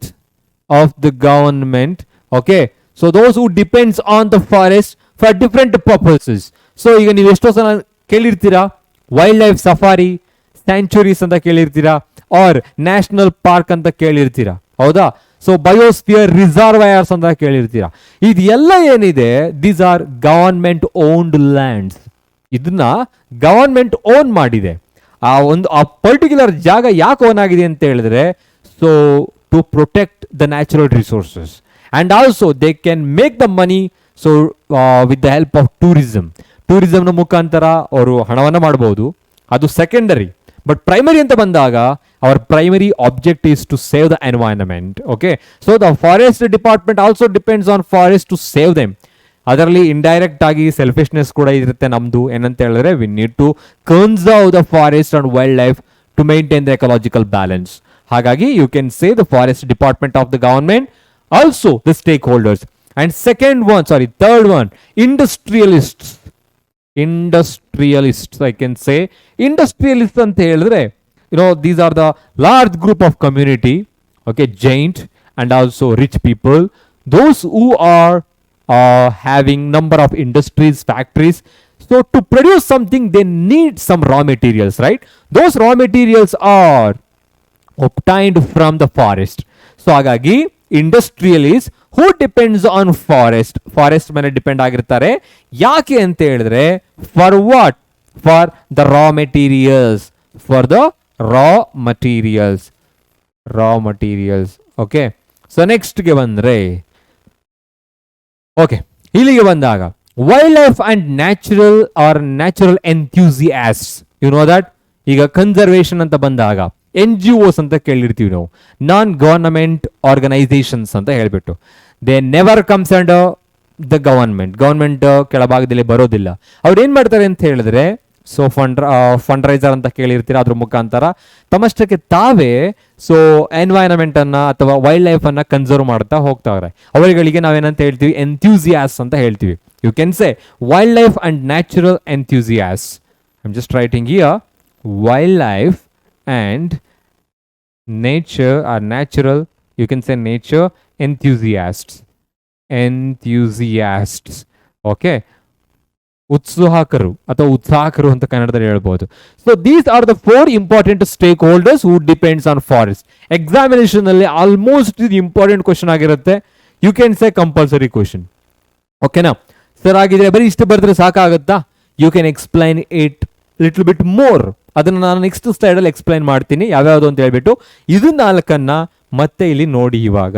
Okay, these are the 4 stakeholders you can remember. Okay, who are they? First one is, yes, as I said, people. Those who are living in or around the forest. ಯಾಕೆ ಅವರು forest ಮೇಲೆ depend ಆಗಿರ್ತಾರೆ ಅದನ್ನೇ ನಿಮ್ಮ text ಬುಕ್ಕಿನಲ್ಲಿ explain ಮಾಡಿದ್ದಾರೆ 1.5 ಪೇಜಲ್ಲಿ. ಹೌದಾ? ಇವರೆಲ್ಲರ ಬಗ್ಗೆನು ಯಾವ್ಯಾವ್ದು ಇರುತ್ತೆ? First one, these people, those who are living in or around the forest, they depends on the forest for firewoods. ಅವರಿಗೆ ಈ ಯಾವುದೇ ತರದ ಸ್ವಲ್ಪ ಮಾಡಿಫೈ ಆಗಿರ್ತಕ್ಕಂಥ ಮಾಡರ್ನ್ ಟೆಕ್ನಾಲಜಿ ಏನಂತ ಹೇಳ್ತಾ ಹೋಗ್ತೀವಿ ನಾವು ಇವತ್ತು, ಗ್ಯಾಸ್ ಸಿಲಿಂಡರ್ಸ್ ಈ ತರ ಯಾವುದು ಸಿಗೋದಿಲ್ಲ. ಆ ಟೈಮಲ್ಲಿ ಏನ್ ಮಾಡ್ಬೋದು ಅವರು? They can use firewoods. ಕೆಲವು ಸಲ ಕಟ್ಟಿಗೆಗಳು ಅಂತ ಹೇಳ್ತೀವಿ, ಫೈರ್ವುಡ್ಸ್ ಮೇಲೆ ಡಿಪೆಂಡ್ ಆಗ್ತಾರೆ. If they want firewoods, they must depends on forest. And next one, they need small timbers. For what purpose? To construct their houses or huts.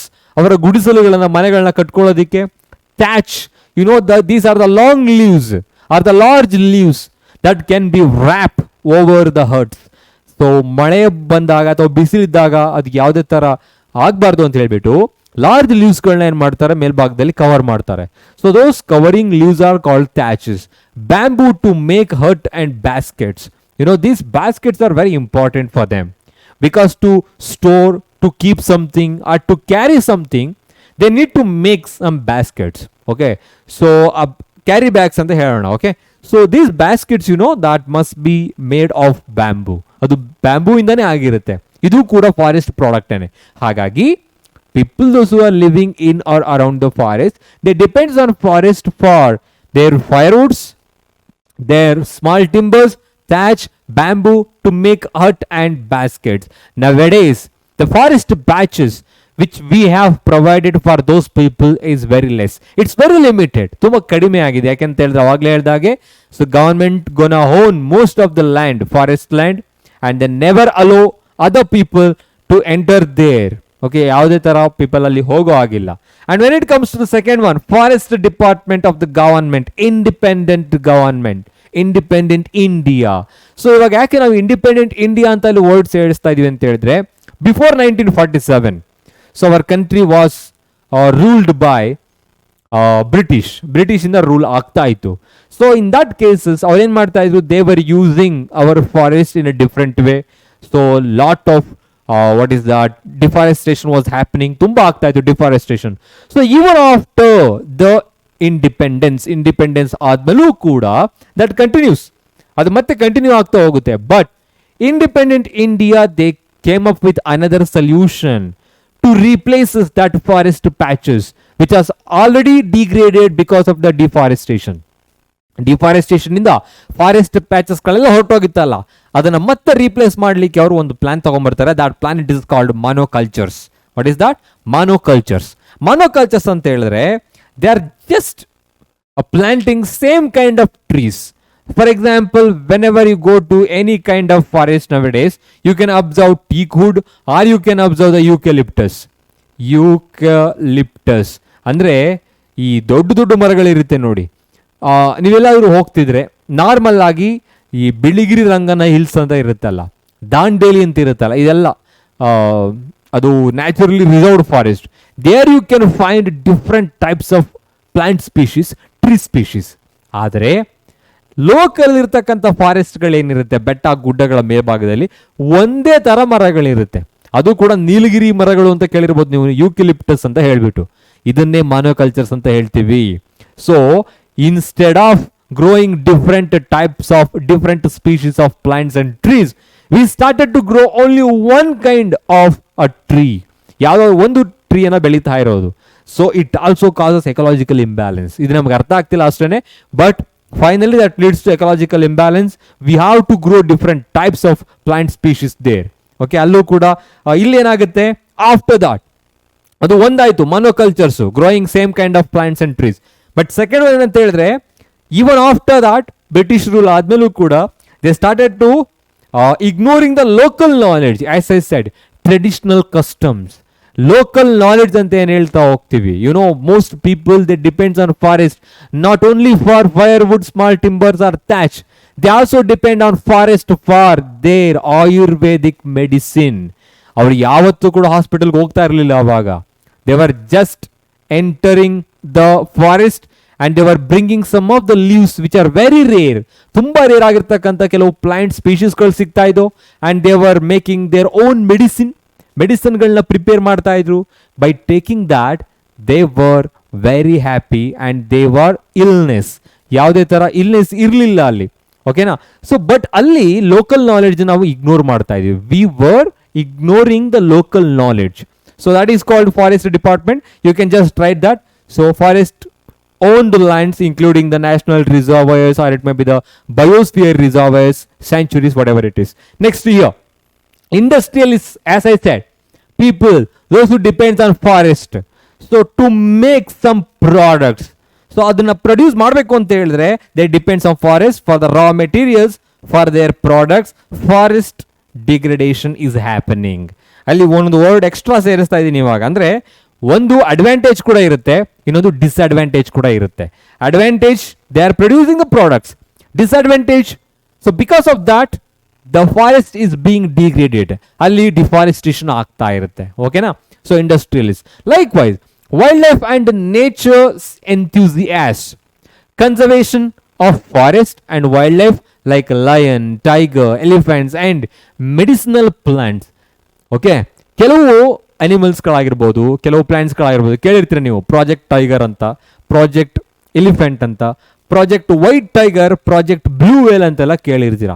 ಯಾಕೆ ಆ project ಮಾಡ್ತಾರೆ? Even though they are multi crore projects, they are very essential to maintain the ecological balance on the earth.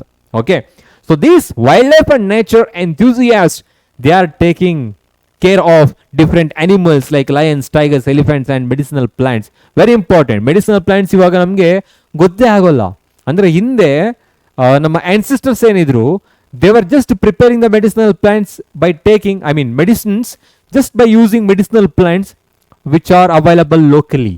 ಲೋಕಲಲ್ಲಿ ಸಿಗ್ತಾ ಇರ್ತಕ್ಕಂಥ ಪ್ಲಾಂಟ್ಸ್ಗಳನ್ನ use ಮಾಡ್ಕೊಂಡು medicine ಮಾಡ್ತಾ ಇದ್ರು. But ಇವಾಗ ನಮಗೆ ಅದ್ರಗಳ ನೇಮ್ ಕೂಡ ಗೊತ್ತಿಲ್ಲ. We are just knowing that so by studying in textbook, that's it. Okay, ಹಾಗಾಗಿ ಏನಪ್ಪ ಅಂತ ಹೇಳಿದ್ರೆ ಈ ನಾಲ್ಕು ಕೂಡ ಏನಾಗುತ್ತೆ, ಸ್ಟೇಕ್ ಹೋಲ್ಡರ್ಸ್ ಆಗುತ್ತೆ. ಇಂಪಾರ್ಟೆಂಟ್.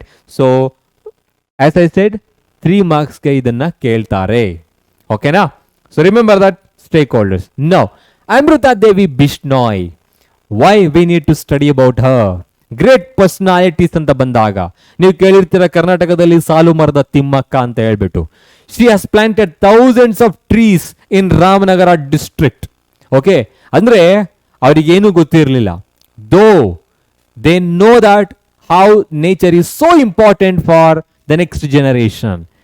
ಅವರಿಗೆ ಪುಸ್ತಕದಲ್ಲಿರೋದು ಏನು ಅಂತ ಗೊತ್ತಿಲ್ಲ, ಬಟ್ they know that ಈ ಎನ್ವೈರನ್ಮೆಂಟ್ಗೆ ಏನು ಬೇಕು ಅಂತ ಅವರಿಗೆ ಗೊತ್ತಿತ್ತು. ಅದಕ್ಕೆ ಅವರು ತುಂಬಾ ಮರಗಳನ್ನ ನೆಟ್ಟರು, ಸಾಲು ಮರದ ತಿಮ್ಮಕ್ಕ ಅವರು. ಅದೇ ತರ in 1750s, I can say 1731, I guess they have given in your textbook. Okay, Amrita Devi Bishnoy, she was a great personality.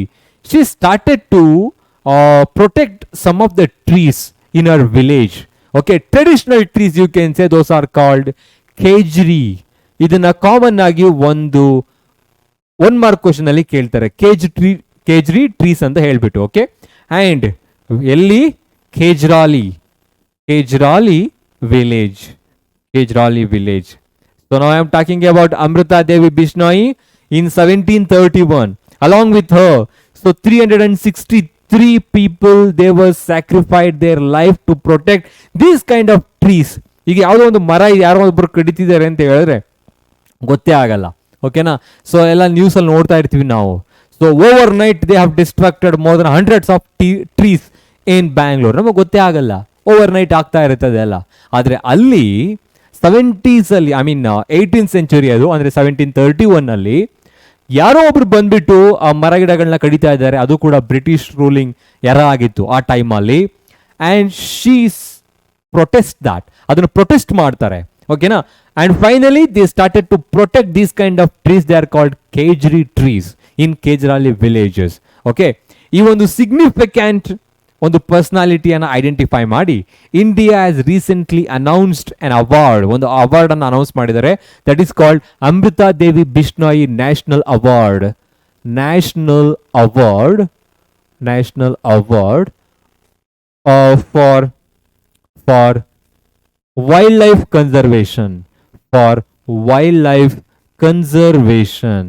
Okay, ಯಾಕೆ ಇದನ್ನ ಅವಾರ್ಡ್ ಅನ್ನ ಮಾಡಿದ್ದಾರೆ ಅಂತ ಹೇಳಿದ್ರೆ, ದೋಸ್ who R tremendously working against the people, those who are working against the deforestation. ಅಂದರೆ ಈಗ ಗೊತ್ತಾಗುತ್ತೆ ಆ ವರ್ಡ್ಸ್ಗಳ ಎಗೇನ್ಸ್ಟ್ ಜಾಸ್ತಿ ಯೂಸ್ ಮಾಡಿದೆ ನಾನಲ್ಲಿ. ಈಗ ಯಾರೋ ಒಬ್ರು ಎಗೇನ್ಸ್ಟ್ ಆಗಿರ್ತಾರೆ ಅಂತ ತಿಳ್ಕೊಳ್ಳೋಣ, ಅಂದರೆ ಫಾರೆಸ್ಟ್ಗೆ ಎಗೇನ್ಸ್ಟ್ ಆಗಿ ಡಿಫಾರೆಸ್ಟೇಷನ್ ಮಾಡ್ತಾ ಇರ್ತಾರೆ, ಓಕೆನಾ. ಸೊ ಅವ್ರನ್ನ ತಡಿಬೇಕು.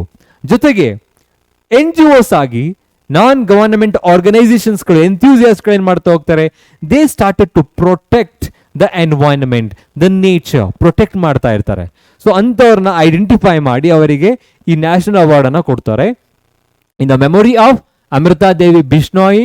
So who was protected Khejri trees in Khejarli villages in 1731.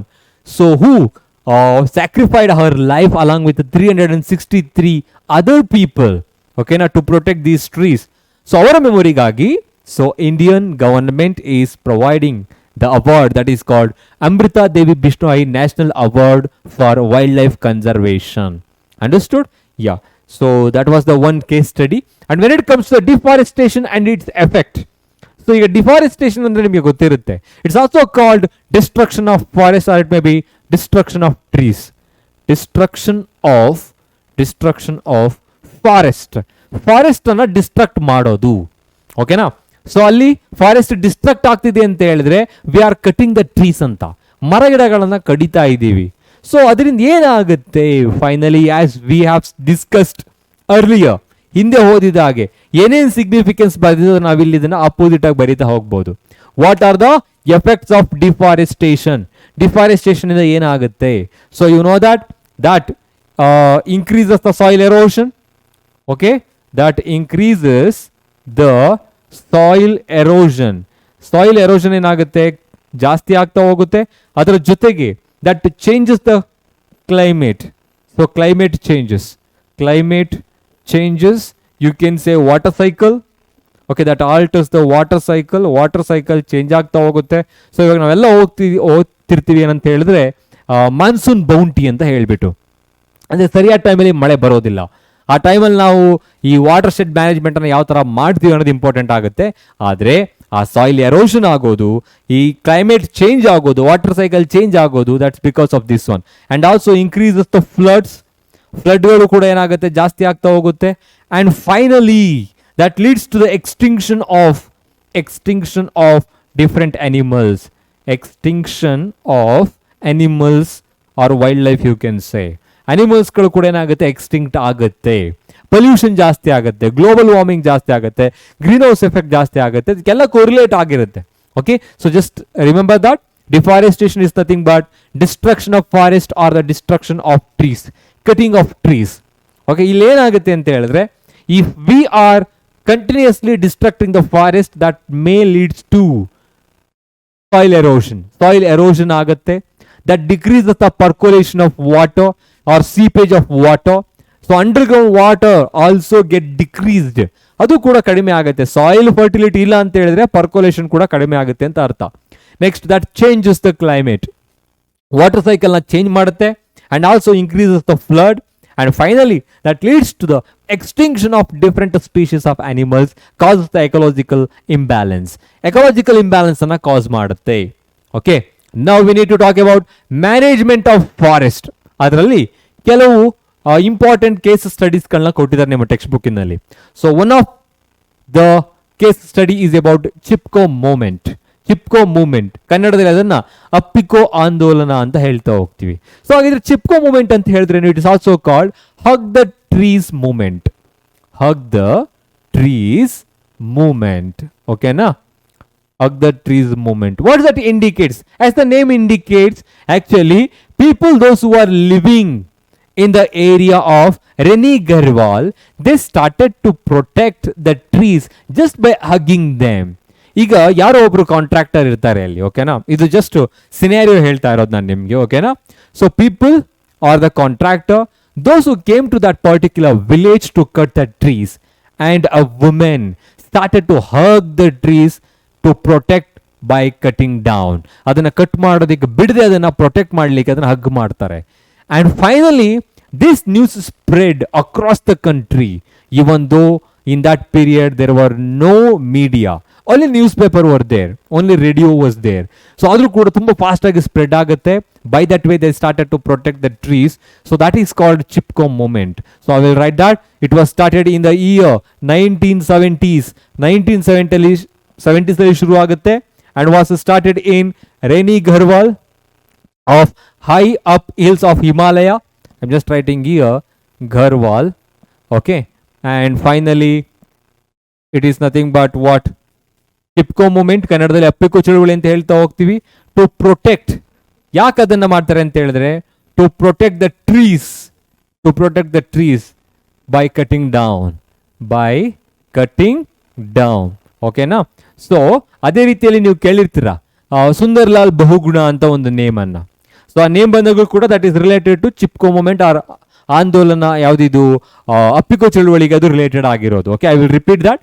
Chipko movement is one of the very famous movement. Why?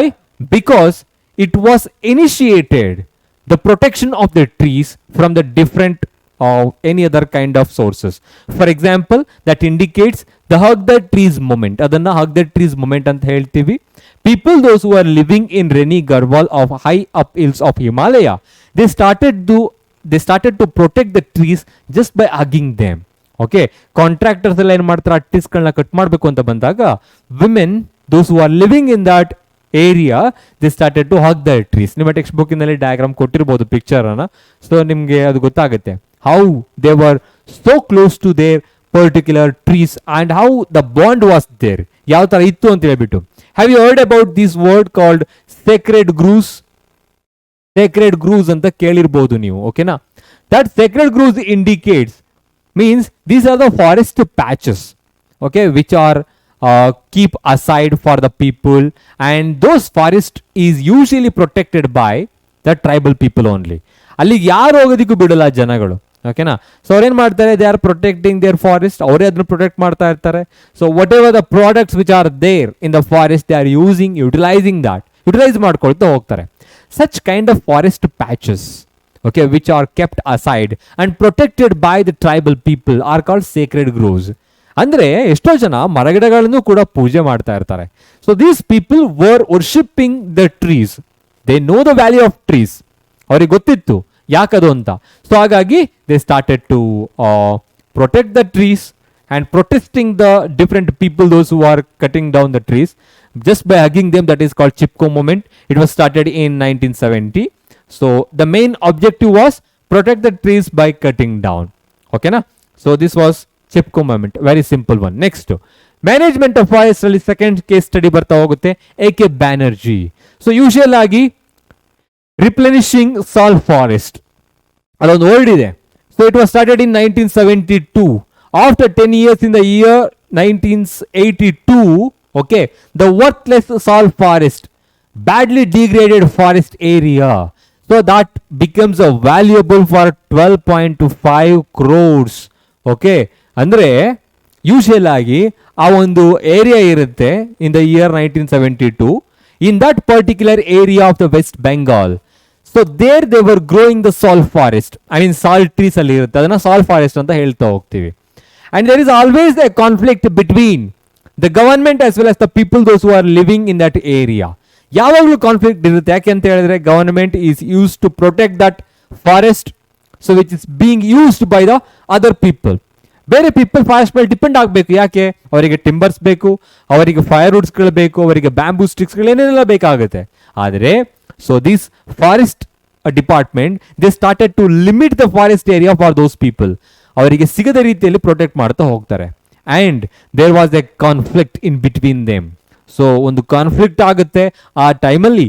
A.K. Banerjee the forest officer who came in 1972, ಅಂದರೆ ಆ ಮಿಡಲ್ಲಿ ಬರ್ತಾ ಹೋಗ್ತಾರೆ. So that entire area of the sal forest was badly degraded. That was badly degraded. ಅಂದರೆ ತುಂಬಾನೇ ಏನಾಗಿತ್ತು, destruct ಆಗಿತ್ತು. ಅಲ್ಲಿ ಯಾವುದೇ ಥರ ಫಾರೆಸ್ಟ್ಗಳೇ ಇರಲಿಲ್ಲ ಅಲ್ಲಿ. Due to the exploitation of the forest, that entirely the forest becomes badly degraded. And finally he took over the in charge. ಅದನ್ನ ಇನ್ಚಾರ್ಜ್ ತೆಗೆದುಕೊಳ್ತಾರೆ. After 10 years the worthless sal forest that becomes the valuable forest, and that is nearly about 12.5 crores ಅವಾಗ್ಲೇನೆ. So ಹಾಗಾಗಿ A.K. Banerjee ಒಂದು case ಸ್ಟಡಿಯನ್ನು ಕೊಟ್ಟಿದ್ದಾರೆ that is related to ಸಾಲ್ forest. ಈ ವರ್ಡ್ಗಳನ್ನ ನೆನ್ಪಿಟ್ಕೊಳ್ಳಿ. Okay, ನಾ Chipko moment ಅಂತ ಬಂದಾಗ ರೆನಿ ಗರ್ವಾಲ್ ಅಂತ ನೆನ್ಪಿಟ್ಕೊಬೇಕು. ಓಕೆ, 1970s ಅಲ್ಲಿ. ಅದೇ Amrita Devi Bishnoi protected dash kind of trees ಅಂತ ಕೇಳಿದಾಗ Khejri trees in Khejarli village, Rajasthan. ಅದನ್ನ ನೆನ್ಪಿಟ್ಕೊಳ್ಳಿ, ಕೇಜ್ರಿ ಟ್ರೀಸ್. A.K. ಬ್ಯಾನರ್ಜಿ ಅಂತ ಬಂದಾಗ ಸಾಲ್ ಫಾರೆಸ್ಟ್, ಸಾಲ್ ಟ್ರೀಸ್ ಅಂತ ನೆನ್ಪಿಟ್ಕೊಬೇಕು. Okay, so yes, that's another case study. Now why should be conserve forest and wild life? ಯಾಕೆ ನಾವು ಕನ್ಸರ್ವ್ ಮಾಡಬೇಕು? ಸೊ ಅವಾಗ್ಲಿಂದ 4 ವರ್ಡ್ಗಳನ್ನ ಹೇಳ್ತಾ ಇದ್ದೀನಿ. ಎಲ್ಲಿ? ಸೊ ಫಸ್ಟು ಫಾರೆಸ್ಟ್ ಮತ್ತು ವೈಲ್ಡ್ ಲೈಫ್ ಸಿಗ್ನಿಫಿಕೆನ್ಸ್ ಆಗಿರ್ಬೋದು, ಡಿಫಾರೆಸ್ಟೇಷನ್ ಅಂಡ್ ಇಟ್ಸ್ ಎಫೆಕ್ಟ್ಸ್, ಮತ್ತು ಇಲ್ಲಿಗೆ ಬಂದಾಗ ಎಲ್ಲವೂ ಕೂಡ ಕೊರಿಲೇಟೆಡ್ ಆಗಿರುತ್ತೆ. Just remember and also just inter connect them. ಒಂದಕ್ಕೊಂದು ಇಂಟರ್ ಕನೆಕ್ಟ್ ಮಾಡಲಿಕ್ಕೆ ಟ್ರೈ ಮಾಡಿ. Here why should we conserve the forest and wild life? ಯಾಕೆ ತುಂಬಾ ಇಂಪಾರ್ಟೆಂಟ್ ಆಗುತ್ತೆ? ಇಂಪಾರ್ಟೆನ್ಸ್ ಬರಿತಾ ಇದೀವಿ ಅಷ್ಟೇ ನಾವು. Okay, they are very essential for ecological balance. Okay, they maintain ecological balance, so just by increasing the population of insects and other organisms.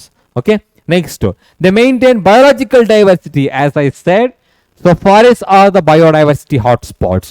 So biodiversity ante helidre, these are the area where different types of living organisms are present together or living together.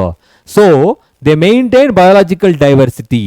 Okay, next, that prevents the flood and also influences the rainfall and climate changes. So ಅದು flood ಅನ್ನ prevent ಮಾಡುತ್ತೆ, climate changes ಮತ್ತೆ rainfall ಅನ್ನ ಅದು influence ಮಾಡುತ್ತೆ.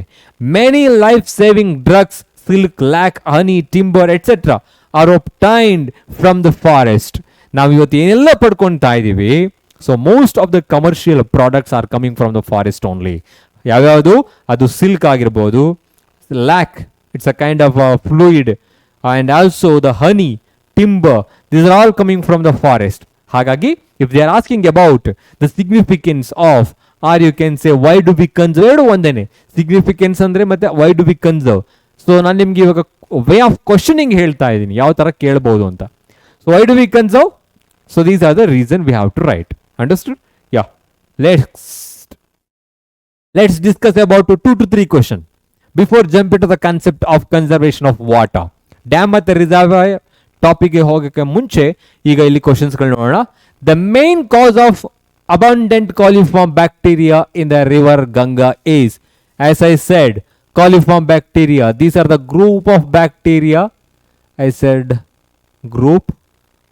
Group of bacteria. Okay, so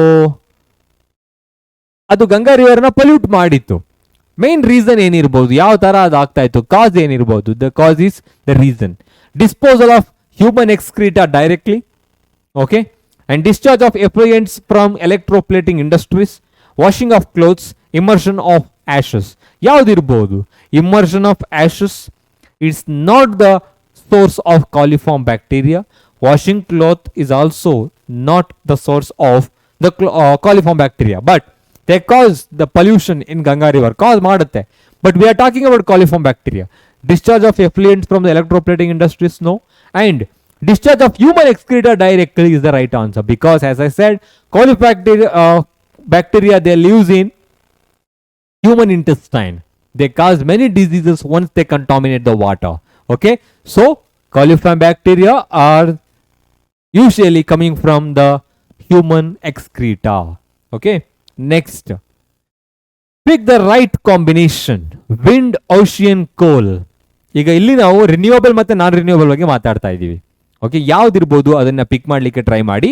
wind, ocean, ಕೋಲ್. ಇಲ್ಲಿ ಕೋಲ್ ಅನ್ನೋದು ನಾನ್ ರಿನ್ಯೂವಬಲ್ ಮತ್ತೆ ಎಕ್ಸಾಸ್ಟಬಲ್ ಆಗಿರುತ್ತೆ. Okay, kerosene, wind and tide. As I said, kerosene ಅನ್ನೋದು ಕೂಡ ಪೆಟ್ರೋಲಿಯಂ ಪ್ರಾಡಕ್ಟ್ ಆಗಿರೋದ್ರಿಂದ ದಟ್ ಇಸ್ ನಾನ್ ರಿನ್ಯೂವಬಲ್ ಆಗಿರುತ್ತೆ. Wind, wood, sun. So here wind is the natural resource, wood is the natural resource. Even though this is the natural resource but non-renewable, here wood is also a natural resource and renewable but exhaustible.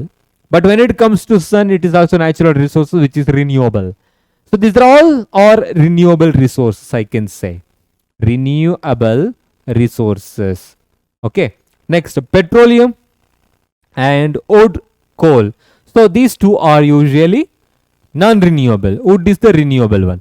So the answer is option C, because all three are the renewable resources.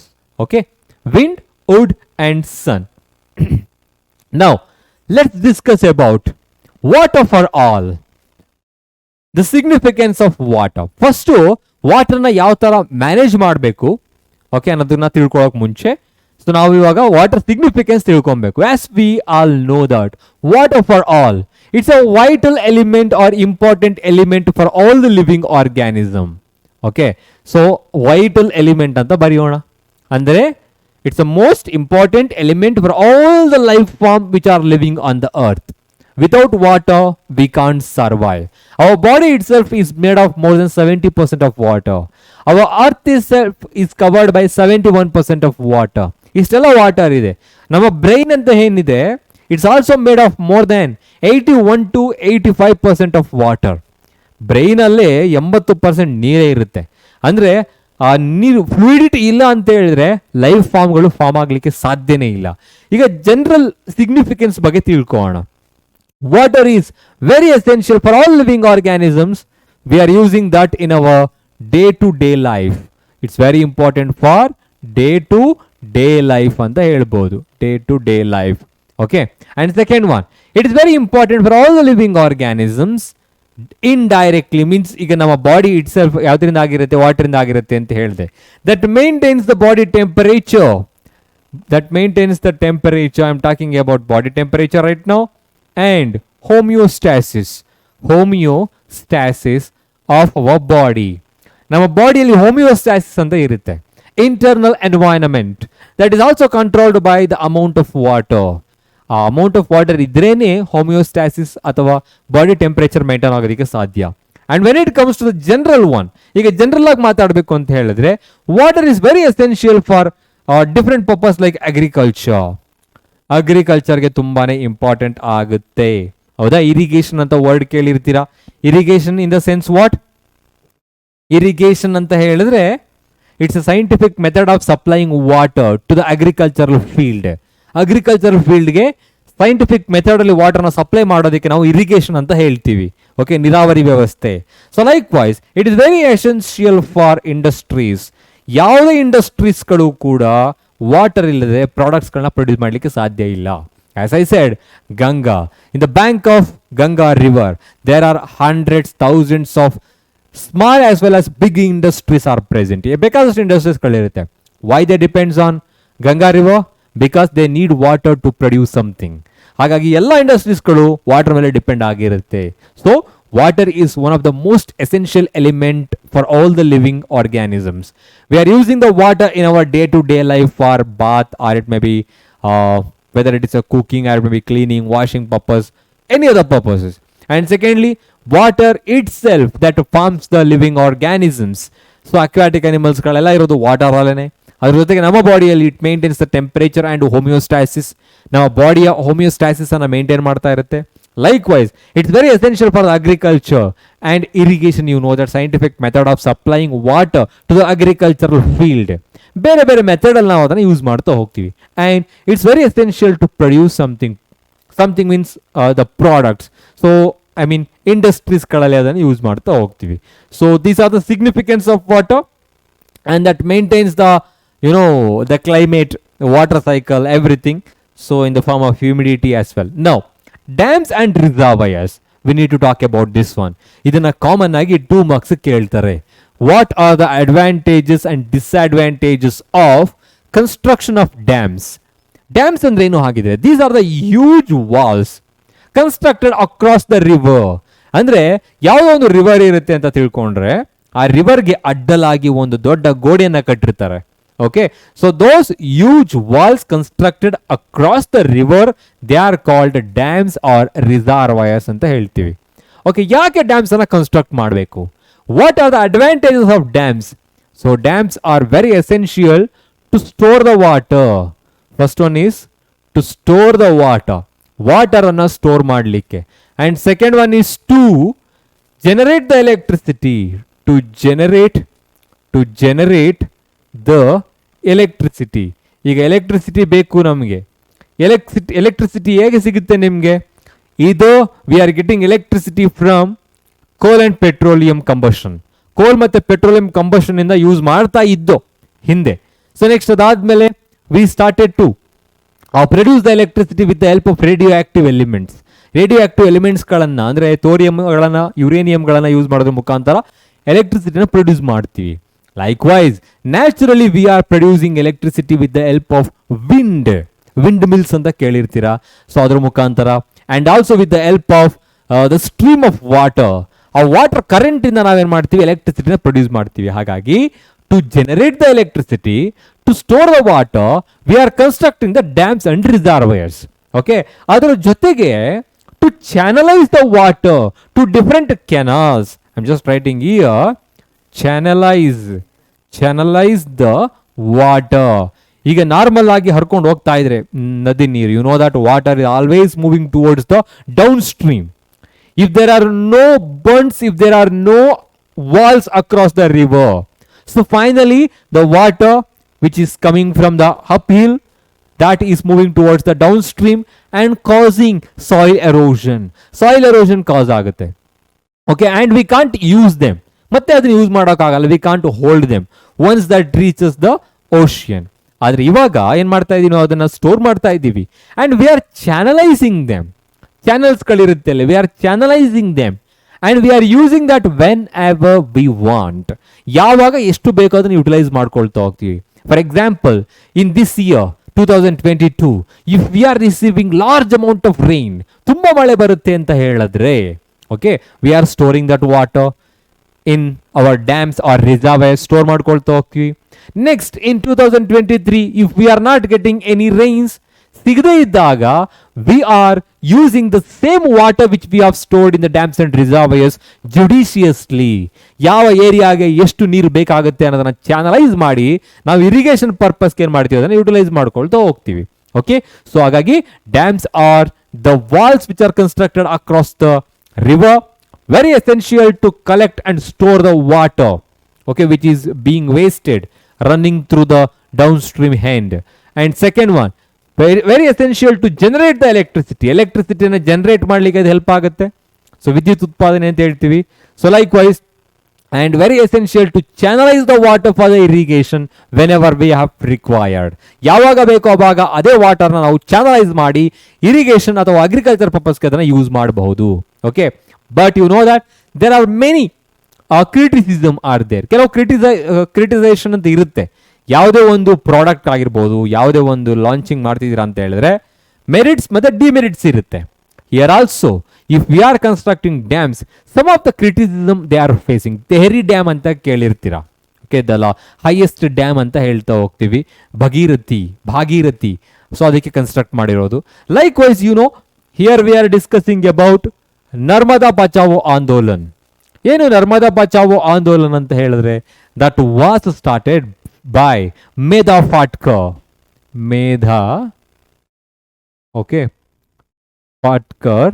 Was start ಮಾಡ್ತಾರೆ. Okay, 1980s ಅಲ್ಲೇ start ಮಾಡ್ತಾರೆ ಇದನ್ನ. But the reason ಏನಿರ್ಬೋದು ಗೊತ್ತಾ, ಇಲ್ಲಿ criticism ಇದೆ ಇವಾಗ. So if we are constructing a dam, we need more money, ತುಂಬಾ ಹಣ ಬೇಕಾಗುತ್ತೆ.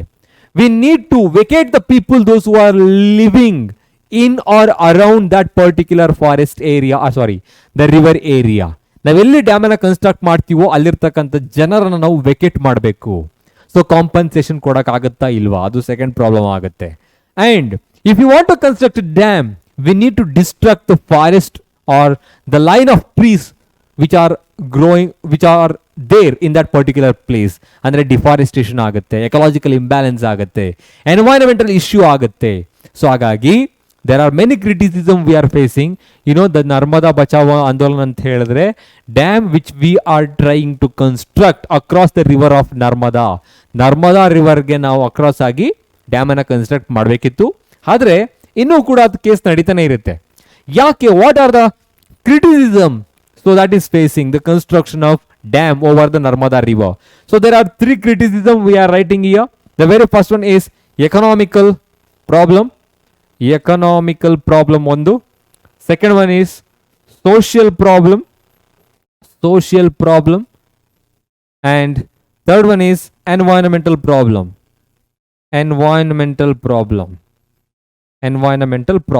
So what are these? The first one is economical problem. You know that construction of dams that requires large amount of money. Okay, so ಅಂದ್ರೆ multi crore project ಅಂತಾನೆ ಹೇಳ್ಬೋದು ನಾವು. So ಇಲ್ಲಿ ಏನಾಗುತ್ತೆ ಇವಾಗ ಎಕನಾಮಿಕಲ್ ಪ್ರಾಬ್ಲಮ್ ಅಂತ ಹೇಳಿದ್ರೆ, for the construction of dams they consume large amount of public money. Okay, so ಇಲ್ಲಿ ಏನಾಗುತ್ತೆ ಅಂತ ಹೇಳಿದ್ರೆ ಪಬ್ಲಿಕ್ ಮನಿ ಲಾಸ್ಟ್ ಆಗುತ್ತೆ. Even though there are many advantages, ಅದರಿಂದ ಅಡ್ವಾಂಟೇಜಸ್ಗಳು ಕೂಡ ಇರಬಹುದು, ಬಟ್ ಅದರಿಂದ ಆಗ್ತಕ್ಕಂಥ ಡಿಸ್ಅಡ್ವಾಂಟೇಜಸ್ಗಳು ಅದಕ್ಕಿಂತ ಜಾಸ್ತಿ ಇದ್ದಾಗ, so we have to take the criticism as well, ಅದನ್ನ ತಗೋಬೇಕಾಗುತ್ತೆ. So the very first one is economical problem.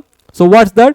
So construction of dam requires large amount of money that swallows more money, so especially the public's money. So that is the first problem. And second one is social problem. In social problem anta helidre enagutte, yes, people those who are living so near that particular river, you can say peasants, mugda janagalli irtare, tribal people are there, we need to locate them.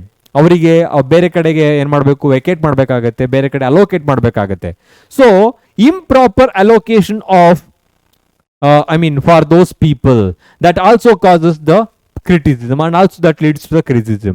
So I'm just writing here, so improper place for the people or tribal people, those who are living there in that area. So improper compensation for those people.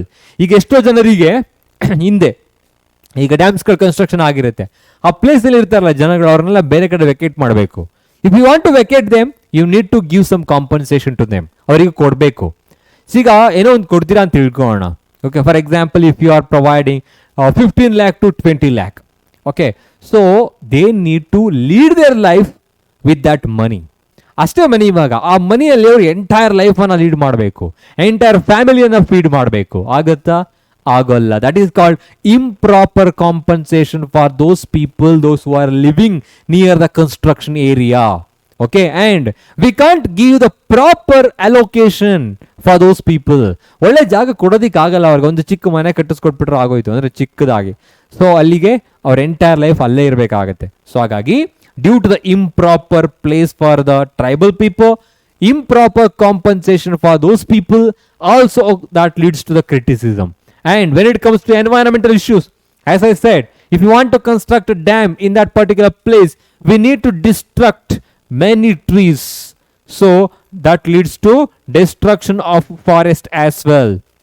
Okay, yen sir, ಒಂದು ಚಿಕ್ಕ dam ಅಲ್ವಾ, dam ಅಂತ ಹೇಳಿದ್ರೆ ಚಿಕ್ಕದು ಅಂತೇನಲ್ಲ. These are the huge dams. Okay, ಅದನ್ನ construct ಮಾಡ್ಲಿಕ್ಕೇನೆ they need to construct new roads to transport different kinds of materials for that. ಆ ರೋಡ್ ಕನ್ಸ್ಟ್ರಕ್ಟ್ ಮಾಡಿ ಆ ಏರಿಯಾ ಎಂಟೈರ್ ಏನಿರುತ್ತೆ, it becomes 2 or 3 villages. Okay, ಆ ಎಂಟೈರ್ ವಿಲೇಜಸ್ಗಳಲ್ಲಿ construction area ನಡಿಬೇಕಾಗತ್ತೆ, construction ನಡೀತಾ ಇರುತ್ತೆ. ಸೊ ಹಾಗಾಗಿ so that causes the destruction of forest and environmental issue cause ಆಗುತ್ತೆ, ಎಕಲಾಜಿಕಲ್ ಇಂಬ್ಯಾಲೆನ್ಸ್ ಆಗುತ್ತೆ, ಬಯೋಡೈವರ್ಸಿಟಿ ಲಾಸ್ ಆಗುತ್ತೆ, ಬಯೋಡೈವರ್ಸಿಟಿ ಲಾಸ್ ಆಗುತ್ತೆ ಅಂತ ಹೇಳ್ಬಿಟ್ಟು. Okay, so I am just repeating that Narmada Bachao Andolan is one of the case where we are facing the criticism here. It was started in 1980s by Medha Fatka, and actually what that is indicating, if they are constructing the dams across the Narmada river, there are many problems. 3 problems they have given in your textbook. One is economical problem, social problem, and environmental problem. Economical problem, that means construction of dams that swallows large amount of public's money. ತುಂಬಾ publics ಮನಿ ಅನ್ನೋದು swallow ಮಾಡುತ್ತೆ, consume ಮಾಡುತ್ತೆ, consumption ಆಗುತ್ತೆ. So ಅದೊಂದು.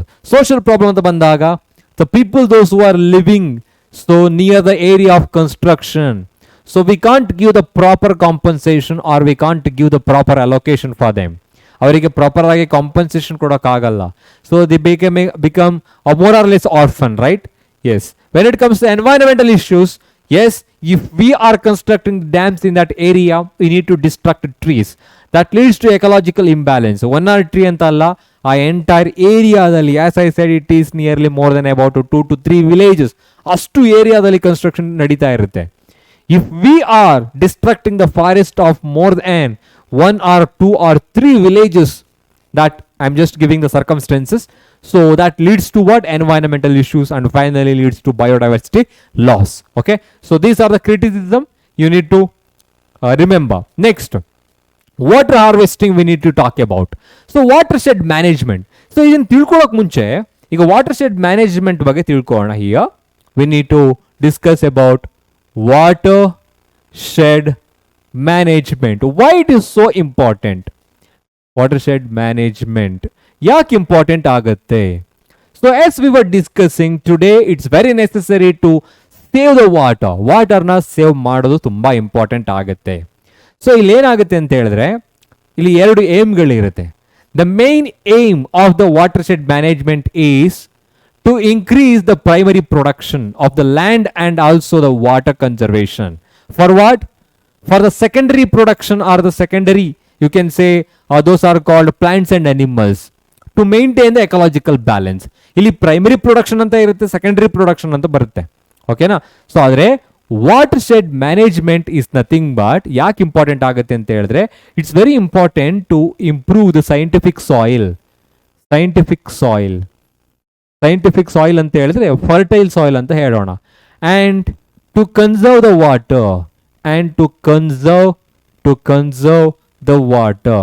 ಯಾಕೆ ನಾವು scientific soil ಅಥವಾ fertile soil and ವಾಟರ್ನ ಕನ್ಸರ್ವ್ ಮಾಡಬೇಕು ಅಂತ ಹೇಳಿದ್ರೆ, in order to increase the biomass production. Biomass production ಅನ್ನ ನೀವು ಜಾಸ್ತಿ ಮಾಡಬೇಕು ಅಂತ ಹೇಳಿದ್ರೆ ವಾಟರ್ಶೆಡ್ ಮ್ಯಾನೇಜ್ಮೆಂಟ್ ಮಾಡಬೇಕು. The main aim of the watershed management is to increase the primary production. Okay, that is nothing but land and water, land of or water you can say. And finally, that is very essential to increase the biodiversity in the case of plants and animals. Iga ondukondu correlated ide. I will explain that. Plants and animals. See ya. First ನಾವೇನ್ ಮಾಡ್ತಾ ಇದೀವಿ? Watershed management ಅಂತ ಹೇಳಿದ್ರೆ, we are just maintaining the scientific soil and conserving the water. ಯಾಕೆ ಇಲ್ಲಿ soil ಮತ್ತೆ ವಾಟರ್ನ conserve ಮಾಡ್ತಾ ಇದ್ದೀವಿ? Because to increase the biomass production. Entire biomass production ಜಾಸ್ತಿ ಆಗಬೇಕು ಅಂದ್ರೆ ವಾಟರ್ ಮ್ಯಾನೇಜ್ಮೆಂಟ್ ಮತ್ತೆ ಫರ್ಟೈಲ್ ಸಾಯಿಲ್ ಇರಬೇಕು. And next, the main aim of the watershed management is ಏನಾಗಿರುತ್ತೆ? We need to improve the quality of land and water. ಅಂದ್ರೆ primary ಮತ್ತೆ ಸೆಕೆಂಡರಿಗೆ ಬಂದಾಗ ಪ್ಲಾಂಟ್ಸ್ ಅಂಡ್ ಅನಿಮಲ್ಸ್, ಈಗ ವಾಟರ್ ಮತ್ತೆ ಲ್ಯಾಂಡ್ ಇವೆರಡೂ ಕರೆಕ್ಟ್ ಆಗಿದ್ರೆ ಅದ್ರ ಮೇಲೆ ಡಿಪೆಂಡ್ ಆಗಿರೋ ಪ್ಲಾಂಟ್ಸ್ ಮತ್ತೆ ಅನಿಮಲ್ಸ್ಗಳು ಕೂಡ ಏನಾಗಿರುತ್ತೆ? ಹೆಲ್ದಿ ಆಗಿರುತ್ತೆ. If we are increasing the plants and animals productivity, so automatically we will get, so I mean the entire biodiversity becomes balanced. Okay, so that is the thing we are discussing here, watershed management. So ಅದರಲ್ಲಿ ಕೆಲವೇನಪ್ಪ ಅಂತ ಹೇಳಿದ್ರೆ, water harvesting ಅಲ್ಲಿ ಕೆಲವು traditional methods ಗಳಿರುತ್ತೆ. What are the traditional methods of water harvesting? So first understand the meaning of water harvesting here. Water harvesting ಅಂತ ಹೇಳಿದ್ರೇನು? It's very simple. ಏನಿರ್ಬೋದು water harvesting ಅಂತ ಹೇಳಿದ್ರೆ it's a method of collecting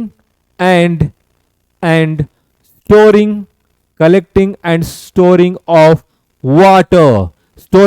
water, whether it's a rainwater or the surface water or the groundwater, ಯಾವ್ದಾದ್ರು ಆಗಿರ್ಬೋದು. The method or technique of collecting and what is that storing of water is called water harvesting. ಅದರಲ್ಲಿ ನೀವು ಎರಡು ತರ ನೋಡ್ತೀರಾ normal ಆಗಿರೋದು. So one is the rain water harvesting and second one is ground water harvesting. Ground water harvesting. Rain water harvesting ಅಂತ ಹೇಳಿದ್ರೆ the method or technique of collecting the rainwater with the help of rooftop method or by constructing ponds or the tanks or the pits. ಕೆಲವು ಗುಂಡಿಗಳನ್ನ ತೋಡೋದ್ರ ಮುಖಾಂತರ, ಪಾಂಡ್ಗಳ ಮುಖಾಂತರ, roof ಟಾಪ್ನ ಮುಖಾಂತರ rain ವಾಟರ್ನ collect ಮಾಡಿ store ಮಾಡಿದ್ರೆ ಅದನ್ನ ರೈನ್ ವಾಟರ್ ಹಾರ್ವೆಸ್ಟಿಂಗ್ ಅಂತ ಹೇಳ್ತೀವಿ. The method or technique of collecting the rain water by the roof top method or the pond or it may be the pits method. And when it comes to the ground water ಅಂತ ಹೇಳಿದ್ರೆ just by farming a borewell or the pits, so or the pond as well, they are storing the water. Automatically after some time that gets seeped, a water ಏನಾಗುತ್ತೆ seepage ಆಗುತ್ತೆ. That percolation of water increases the ground water level. ಆ percolation ಏನಿದೆ ಅದು ground water ಲೆವೆಲ್ನ ಜಾಸ್ತಿ ಮಾಡ್ತಾ ಹೋಗುತ್ತೆ. ಇದನ್ನ ಬಿಟ್ಟು some traditional ancient method of water harvesting, ಇದನ್ನ 1 ಮಾರ್ಕಲ್ಲಿ ಕೇಳ್ತಾ ಹೋಗ್ತಾರೆ. ಯಾವ ಸ್ಟೇಟಲ್ಲಿ ಯಾವ್ಯಾವ ಥರ ವಾಟರ್ ಹಾರ್ವೆಸ್ಟಿಂಗ್ ಅನ್ನ ಮಾಡ್ತಾರೆ ಅಂತ ಹೇಳ್ಬಿಟ್ಟು you can just observe here. Khadins, tanks and nadis in ರಾಜಸ್ಥಾನದಲ್ಲಿ ವಾಟರ್ ಹಾರ್ವೆಸ್ಟಿಂಗ್ ಅನ್ನ ಈ 3 ಮೆಥಡ್ಗಳ ಮುಖಾಂತರ ಮಾಡ್ತಾರೆ. ಯಾವ್ಯಾವುದು? Khadins, tanks and nadis. Nadis. So maybe ಆ ವರ್ಡ್ ಅಲ್ಲಿ ಬಂದಿರುತ್ತೆ. ನೆಕ್ಸ್ಟ್ ಭಂಡಾರಸ್ ಅಂಡ್ ಟಾಲ್ಸ್ ಇನ್ ಮಹಾರಾಷ್ಟ್ರದಲ್ಲಿ ಭಂಡಾರಸ್ ಮತ್ತೆ ಟಾಲ್ಸ್ ಅನ್ನೋ ಒಂದು ಮೆಥಡ್ಗಳ ಮುಖಾಂತರ ವಾಟರ್ನ ಹಾರ್ವೆಸ್ಟ್ ಮಾಡ್ತಾರೆ. ಬಂಡೀಸ್ ಇನ್ Madhya Pradesh and Uttar Pradesh, remember this. Ahars and pynes in Bihar, kuls in Himachal Pradesh, ponds in the kandi belts of Jammu region. Jammu region ಅಲ್ಲಿ ಪಾಂಡ್ಸ್ ಅನ್ನೋ ಒಂದು ಮೆಥಡ್ ಮುಖಾಂತರ ಏನ್ ಮಾಡ್ತಾರೆ, ಅವರು ಅದನ್ನ ಸ್ಟೋರ್ ಮಾಡ್ತಾರೆ, ಹಾರ್ವೆಸ್ಟ್ ಮಾಡ್ತಾರೆ. ಇಲ್ಲಿಗೆ ಬಂದ್ರೆ ಇದು ಸೌತ್ ಅಲ್ಲಿ ನಿಮ್ಗೆ ಈಸಿಯಾಗಿ ಗೊತ್ತಾಗ್ಬಿಡುತ್ತೆ, ನಾವು ಕಾಮನ್ ಆಗಿ ಯೂಸ್ ಮಾಡೋದು. ಏರಿಗಳು ಅಂತ ಹೇಳ್ತಾರೆ ನೋಡಿ. ಅಂದ್ರೆ ಏರಿ ಅಂತ ಎಲ್ಲಿ ನೋಡ್ತೀರಾ ನೀವು? ಯಾವುದೋ ಒಂದು ಪಾಂಡ್ ಇರುತ್ತೆ ಅಥವಾ ಲೇಕ್ ಇರುತ್ತೆ, ಅದ್ರ ಪಕ್ಕದಲ್ಲಿ ಒಂದು ಬಂಡ್ ಇರುತ್ತೆ ನೋಡಿ. That particular place, so where we have constructed across that particular lake or the pond is called eri. So eri are tanks in Tamil Nadu, ಅದು ನಮ್ಮಲ್ಲೂ ಕೂಡ ಅದು ದ್ರಾವಿಡ ಭಾಷೆಗಳಾಗಿರೋದ್ರಿಂದ Dravidian languages that goes across. And here surangam in ಕೇರಳದಲ್ಲಿ ಸುರಂಗಮ್ ಅನ್ನೋ ಮೆಥಡ್ಗಳ ಮುಖಾಂತರ. ಕಟ್ಟಾಸ್ ಇನ್ ಕರ್ನಾಟಕ, ವರ್ಡ್ ಕೇಳಿಲ್ವ ಸರ್? ಕರ್ನಾಟಕದಲ್ಲಿ ಕಟ್ಟೆಗಳು ಅಂತ ಕೇಳಿರ್ತೀರ ನೋಡಿ. So by constructing some bunds, so that is called kattas in Karnataka. So these are some of the ancient method to store the water, to collect the water. You can say ancient methods of water harvesting in different states. ಬೇರೆ ಸ್ಟೇಟ್ಗಳಲ್ಲಿ ಯಾವ ಥರ ಇರುತ್ತೆ ಅಂತ ಹೇಳ್ಬಿಟ್ಟು ಇದಿಷ್ಟು ನೆನ್ಪಿಟ್ಕೊಂಡಿರಿ. ಮತ್ತೊಮ್ಮೆ ಹೇಳ್ತೀನಿ, water harvesting ಅಂತ ಹೇಳಿದ್ರೆ the method or the technique of collecting water, the method or the technique of collecting and storing the water, rain water as well as ground water. Okay, advantages of ground water ಆಮೇಲೆ ಹೇಳ್ತಾ ಹೋಗ್ತೀನಿ. ಆಮೇಲೆ next ಇಲ್ಲಿ ancient water harvesting ಎಲ್ಲ ನೆನ್ಪಿಟ್ಕೊಂಡಿರ್ಬೇಕು. Okay, so now we need to talk about water harvesting that takes place in different place. ಖಾದಿನ್ಸ್ ಅನ್ನೋ word ಬಂದಿದೆ ಅಂತ ಹೇಳಿದ್ರೆ ರಿಮೆಂಬರ್ ದಿಸ್ ಇಸ್ ಇನ್ ರಾಜಸ್ಥಾನದಲ್ಲಿ ಮೆಥಡ್ ಒಂದೇ ಇರುತ್ತೆ, ಬೇರೆ ನೇಮ್ಗಳನ್ನ ಯೂಸ್ ಮಾಡ್ತಾ ಹೋಗ್ತೀವಿ ಅಷ್ಟೇ. You can observe here, this is the exact image they have given in your text book. ಇದೇ ತರ ಟೆಕ್ಸ್ಟ್ ಬುಕ್ ನಲ್ಲಿ ಕೊಟ್ಟಿದ್ದಾರೆ. ಏನಿದೆ ಇಲ್ಲಿ? You can observe this is a attachment area. So you can say forest line ಅಂತ ಹೇಳ್ಬೋದು. ಇಲ್ಲಿ forest line ಇದೆ, where more number of trees are present, ತುಂಬಾ ಟ್ರೀಸ್ಗಳಿದೆ. ಯಾಕೆ ಅಟ್ಯಾಚ್ಮೆಂಟ್ ಏರಿಯಾ ಅಂತ ಹೇಳ್ತಾ ಹೋಗ್ತೀವಿ? Here trees are present, so they have a large number of huge roots. ಇಲ್ಲಿ ತುಂಬಾ ರೂಟ್ಸ್ಗಳಿರುತ್ತೆ. They are responsible for holding the soil. ಸಾಯಿಲ್ನ ಹೋಲ್ಡ್ ಮಾಡಿ ಇಟ್ಕೊಳ್ಳುತ್ತೆ and also responsible for the percolation of water. ಇದು ಒಂದು. ಅಂಡ್ ಹಿಯರ್ ಡೌನ್ ಸ್ಟ್ರೀಮ್ ಇದೆ, ಇಲ್ಲೊಂದು ಡೌನ್ ಸ್ಟ್ರೀಮ್ ಇದೆ. And you can observe this is garden or cropped area. Cropped area, ನೀವು ಗದ್ದೆಗಳನ್ನ ನೋಡಿರ್ತೀರಿ, ನೀವು ಅಗ್ರಿಕಲ್ಚರಲ್ ಫೀಲ್ಡ್ಸ್ ಅಲ್ಲಿ ಏನ್ ಮಾಡಿರ್ತಾರೆ. So after every 10 meters or 20 meters, so they have constructed Bunts. ಅಲ್ಲಿ ಕೆಲವು ಬಂಡ್ಸ್ಗಳನ್ನ ಕನ್ಸ್ಟ್ರಕ್ಟ್ ಮಾಡಿರ್ತಾರೆ, ಹೌದಾ? ಆ ಬಂಡ್ಸ್ಗಳು ಯಾಕಿರುತ್ತೆ ಅಂತ ಹೇಳಿದ್ರೆ, because just to prevent the soil erosion. Soil erosion prevent ಮಾಡೋದಕ್ಕೆ. And also they are storing the water temporarily. ಅಲ್ಲಿ ವಾಟರ್ನ ಟೆಂಪರರಿ ಆಗಿ ಸ್ಟೋರ್ ಮಾಡ್ತಿರ್ತಾರೆ. Okay, this is the place where the seepage is happening. ಅಲ್ಲಿ ಸೀಪೇಜ್ ಆಗ್ತಾ ಇರುತ್ತೆ. Seepage ಅಂತ ಹೇಳಿದ್ರೆ the water gets absorbed by the soil and leads into the underground water, recharge of underground water. Okay, this is called cropped area. And finally saline area. Saline anta heldre, you know that that's a containing number of minerals. And finally shallow dug well. Here the water gets seeped. ಅಲ್ಲಿ ಏನಾಗುತ್ತೆ, seepage ಆಗ್ತಾ ಹೋಗುತ್ತೆ. You can observe this method will be everywhere, ಎಲ್ಲ ಕಡೆ ಇರುತ್ತೆ. ಆದರೆ ಸ್ವಲ್ಪ ಬೇರೆ ಬೇರೆ ಮೆಥಡ್ಗಳ ಮುಖಾಂತರ, ಅಂದರೆ ಜಸ್ಟ್ ಇಲ್ಲಿ ನಾವು ಕಾದಿನ್ ಅಂತ ಹೇಳಿದ್ರೆ ಅಲ್ಲಿ ಬೇರೆ ಕಡೆ ನದೀಸ್ ಅಂತ ಹೇಳ್ಬೋದು, ಅಥವಾ ಕಟ್ಟಾಸ್ ಅಂತ ಹೇಳ್ಬೋದು, ಸುರಂಗಂ ಅಂತ ಹೇಳ್ಬೋದು, ಬೇರೆ ತರ. But they are storing that. Here you can observe attachment area. Okay, where the more number of forest line are trees are present. And finally downstream ಇದೆ ಅಂತ ಹೇಳಿದ್ರೆ ಕ್ರಾಪ್ಡ್ ಏರಿಯಾದಲ್ಲಿ the water is get stored and that get seepage. ಅಲ್ಲಿ seepage ಆಗ್ತಾ ಇರುತ್ತೆ. and finally saline area and shallow dug well and water gets stored in the underground. ಏನಾಗುತ್ತೆ, water store ಆಗ್ತಾ ಹೋಗುತ್ತೆ. so now we need to talk about underground water. ಇದನ್ನ common ಆಗಿ 2 marks ಕೇಳ್ತಾರೆ. underground water. okay, underground water ಅಂತ ಹೇಳಿದ್ರೆ ಏನು? as we all know that once the water gets seepage, ಅದು seepage ಆದ್ಮೇಲೆ percolate ಆದ್ಮೇಲೆ the water gets stored in the deeper layer of the soil is called underground water. Okay, ಅಂತರ್ಜಲ ಅಂತ ಹೇಳ್ತೀವಿ. So underground ವಾಟರ್ದು advantages ಏನಿರುತ್ತೆ? What are the advantages of underground water? The very first one is water is not exposed, right? If the water is undergrounded, so that means water is not exposed, so that less evaporation illi evaporate agolla, so that we can save water. And second one, you know that it provides moisture for vegetation.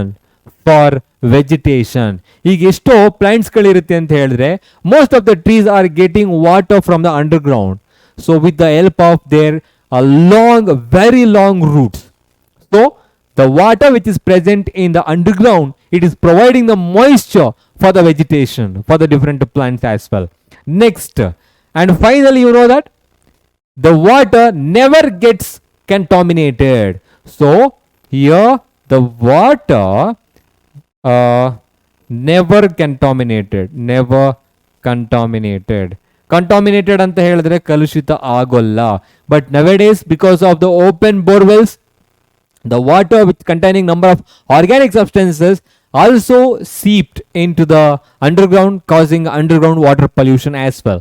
Arsenic, ಇವತ್ತು ನಾವು borewells ಅಂತ ಏನು ಹೇಳ್ತೀವಿ, ಆ borewells ವಾಟರ್ಲೂ ಕೂಡ arsenic ಅನ್ನೋದೊಂದಿದೆ, chemical.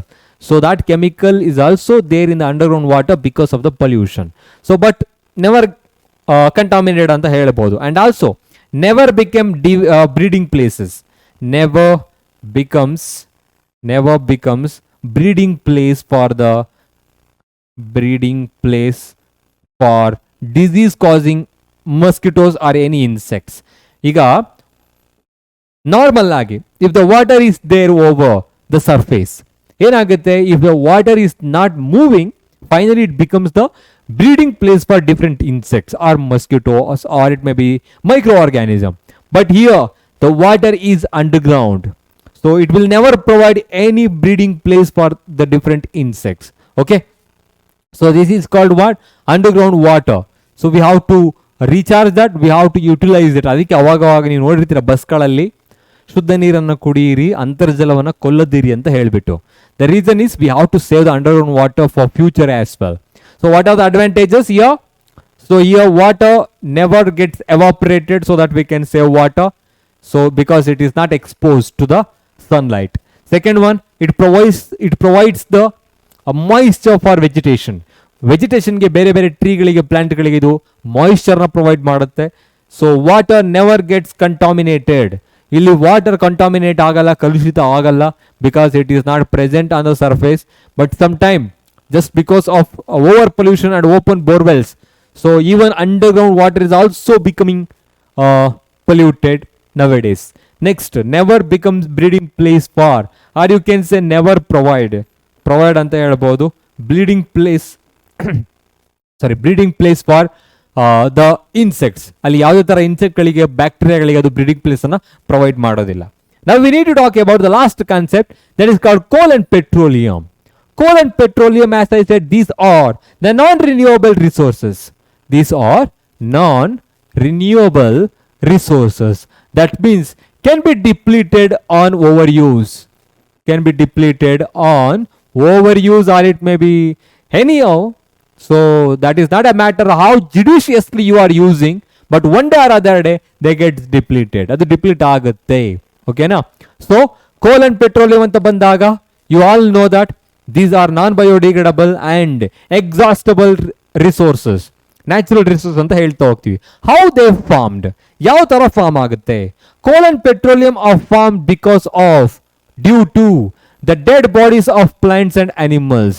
Dead plants and animals, ಅಲ್ಲಿ ಒಂದು ಸೆಂಟೆನ್ಸ್ ಕೊಟ್ಟಿದ್ರೆ ನಮ್ಮ ಟೆಕ್ಸ್ಟ್ ಬುಕ್ಕಿನಲ್ಲಿ ಏನು ಹೇಳ್ಬಿಟ್ಟು, so coal and petroleum are form due to the degradation of the dead bodies of plants and animals in the deeper layer of deeper layer of the soil. Deeper layer of the soil. Soil na tumba deeper layer na ಒಳಭಾಗದಲ್ಲಿ ಒಂದು. Second one, due to the high pressure. Due to the high pressure. So that gets converted into petroleum. ಅದು petroleum ಆಗಿ ಅದೇನಾಗುತ್ತೆ, convert ಆಗುತ್ತೆ. Petroleum ಆಗಿ convert ಆಗುತ್ತೆ. I will repeat that. How fossil fuels R formed ಅಂತ ಕೇಳಿದ್ರೆ, fossil fuels are formed due to the degradation of dead bodies of plants and animals. Okay, in the deeper layer of the soil. After million of years, you can say over million of years. ಒಂದು ಎರಡು ವರ್ಷಗಳಲ್ಲಿ ಆಗೋದಂತದಲ್ಲ ಇದು. It takes thousands to million years. ಲಕ್ಷಾಂತರ ವರ್ಷಗಳು ಬೇಕು. If we are using petroleum products extensively within 50 years or 100 years, the entire petroleum or the coal products gonna deplete ಆಗುತ್ತೆ. ಯಾಕೆಂತ ಹೇಳಿದ್ರೆ ಅದು ಫಾರ್ಮ್ ಆಗಿರೋದು lac together years back. But ಇವಾಗ ನಾವು ಮತ್ತೆ ಅದು ಫಾರ್ಮ್ ಆಗಬೇಕು ಅಂತ ಹೇಳಿದ್ರೆ ತುಂಬ ವರ್ಷಗಳು ಬೇಕಾಗುತ್ತೆ. ನಾವು ವೆಹಿಕಲ್ಸ್ ಯೂಸ್ ಮಾಡೋದಕ್ಕೆ ಶುರು ಮಾಡಿರೋದು ಯಾವಾಗಲಿಂದ? 18th centuryಯಿಂದ. ಅಲ್ಲಿಂದ ಇಲ್ಲಿಗೆ ನಾವು ತುಂಬಾನೇ ಯೂಸ್ ಮಾಡಿಬಿಟ್ಟಿದ್ದೀವಿ. ಓಕೆನಾ? So no matter how judiciously we are going to use them, one day or other day they get deplete ಆಗುತ್ತೆ. Okay, now this is how they are farming right now. So now, what are the advantages and disadvantages of the using this one, petroleum products? So as I said, we are using the petroleum products extensively in industries as well as in automobiles. Automobiles ಗಳಲ್ಲಿ ತುಂಬಾನೇ petroleum products ಗಳನ್ನ use ಮಾಡ್ತಾ ಇದ್ದೀವಿ. ಓಕೆನಾ? Burning of petroleum products or coal that releases number of gases including oxides of sulfur as well as nitrogen, right? So ಅದರ ಜೊತೆಗೆ incomplete and complete combustion of petroleum products that releases carbon monoxide and carbon dioxide to the nature, and that also contain sulfur and nitrogen. as I said, ಅದನ್ನ ಹೇಳಿದೆ, but separate ಆಗಿ ಹೇಳೋದಾದ್ರೆ ಆ ಥರ ಹೇಳ್ಬೋದಿತ್ತು, ಇರಲಿ, ಅದನ್ನು ಬಿಡೋಣ ಇವಾಗ. So you can just remember automobiles where we are using the petroleum products so as to influence the engine. So here you can remember that produces large amount of sulfur as well as nitrogen oxides ಗಳನ್ನ produce ಮಾಡುತ್ತೆ. Complete and incomplete combustion of petroleum products releases carbon dioxide and carbon monoxide respectively. Carbon monoxide is more dangerous when compared to carbon dioxide. ಯಾಕೆ ಅಂತ ಹೇಳಿದ್ರೆ carbon dioxide is produced during complete combustion of the petroleum products. ಯಾವುದಾದ್ರೂ ಆಗಿರಲಿ ಅದು okay complete combustion ಇಂದ produce ಆಗುತ್ತೆ ಇದು complete combustion ಇಂದ whether it is wood combustion or the petroleum combustion. Incomplete combustion ಅಂತ ಬಂದಾಗ ಇನ್ಕಂಪ್ಲೀಟ್ ಕಂಬಷನ್ ಅಂತ ಬಂದಾಗ that releases the carbon monoxide. Carbon monoxide has more affinity with our haemoglobin when compared to carbon dioxide. Okay, so that easily combines with our hemoglobin and travels across our body and causes many diseases including heart related as well as respiratory disorders. Heart related disease anna cause ಮಾಡುತ್ತೆ. Okay, likewise lungs related, you can say respiratory disorders and also circulatory disorders. Okay, lungs related disorders anna cause ಮಾಡುತ್ತೆ. So ನಿಮಗೆಲ್ಲ ಗೊತ್ತಿರೋ ಹಾಗೆ asphyxia, it is also caused by the air pollution. So finally that is related to heart ಗೆ related ಆಗಿರೋದು. ಹಾಗಾಗಿ asphyxia ಅಂತ ಹೇಳೋಣ. Asphyxia, it's a kind of heart related disease caused by the air pollution. Okay, and also nowadays we are using lead in petrol or diesel. lead ಅನ್ನು ಕೂಡ use ಮಾಡ್ತಾ ಇದೀವಿ. Okay, ನಾ lead ಯೂಸ್ ಮಾಡ್ತಾ ಇದೀವಿ PB. Okay, so that we are using in petrol and diesel to increase the efficiency. ಅದರದ್ದು engine ಎಫಿಷಿಯನ್ಸಿನ ಜಾಸ್ತಿ ಮಾಡೋದಕ್ಕೆ ಯೂಸ್ ಮಾಡ್ತಾ ಇದೀವಿ. But if it escape from the engine to the ನೇಚರ್ಗೆ ಎಸ್ಕೇಪ್ ಆದರೆ ಏನಾಗುತ್ತೆ? Yes, finally that also causes air pollution and that causes brain tumour, dementia in people those who are inhaling that. ಅದು ಕೂಡ air pollution ಕಾಸ್ ಮಾಡುತ್ತೆ. ಇಂಡಸ್ಟ್ರೀಸ್ಗಳು ಕೂಡ ಕೋಲ್ ಮತ್ತು petroleum products use ಮಾಡ್ತಾ ಇದ್ದಾರೆ. They are also producing enormous amount of what is that oxides of sulfur and nitrogen ತುಂಬಾನೇ produce ಆಗುತ್ತೆ. That leads to air pollution and called acid rain ಅನ್ನ ಕಾಸ್ ಮಾಡುತ್ತೆ. Okay, and these gases that causes greenhouse effect ಅನ್ನ cause ಮಾಡುತ್ತೆ. greenhouse effect.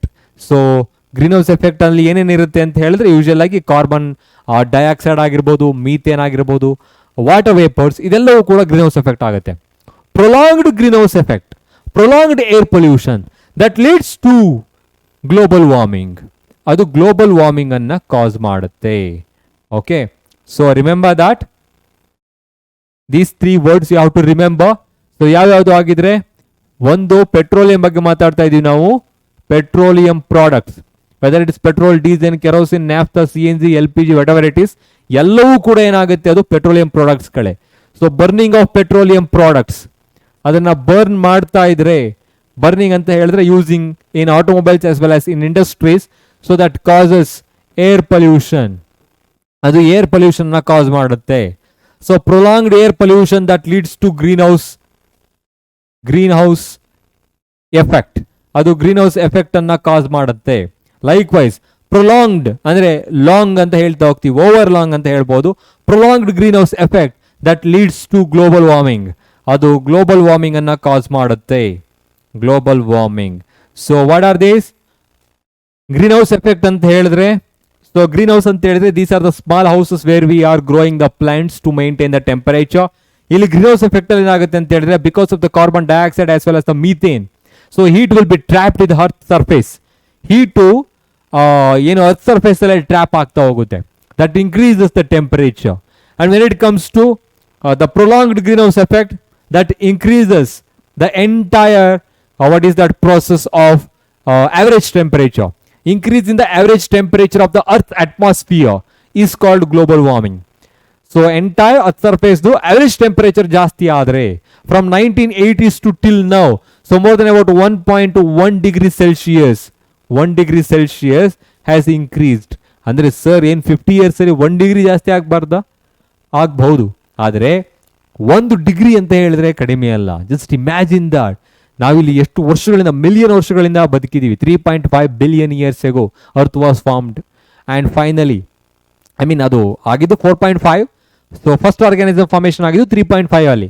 ಆದರೆ ಅಲ್ಲಿಂದ ಇಲ್ಲಿಗೆ ತುಂಬಾ ಏನಾಗ್ತಾ ಇತ್ತು, ಟೆಂಪರೇಚರ್ ಎಲ್ಲ ಮೇಂಟೈನ್ ಆಗ್ತಾ ಇದೆ. But in 17, 19, 18 and finally that 20th century civilisation, industrialisation, urbanisation, so ಅದರಿಂದ ಎಲ್ಲ ಆಗಿ ಏನಾಗ್ತಾ ಇರುತ್ತೆ, ಗ್ರೀನ್ ಹೌಸ್ ಎಫೆಕ್ಟ್ ಜಾಸ್ತಿ ಆಗಿ ಗ್ಲೋಬಲ್ ವಾರ್ಮಿಂಗ್ ಜಾಸ್ತಿ ಆಗಿ ಇಷ್ಟು ಜಾಸ್ತಿ ಆಗಿದೆ.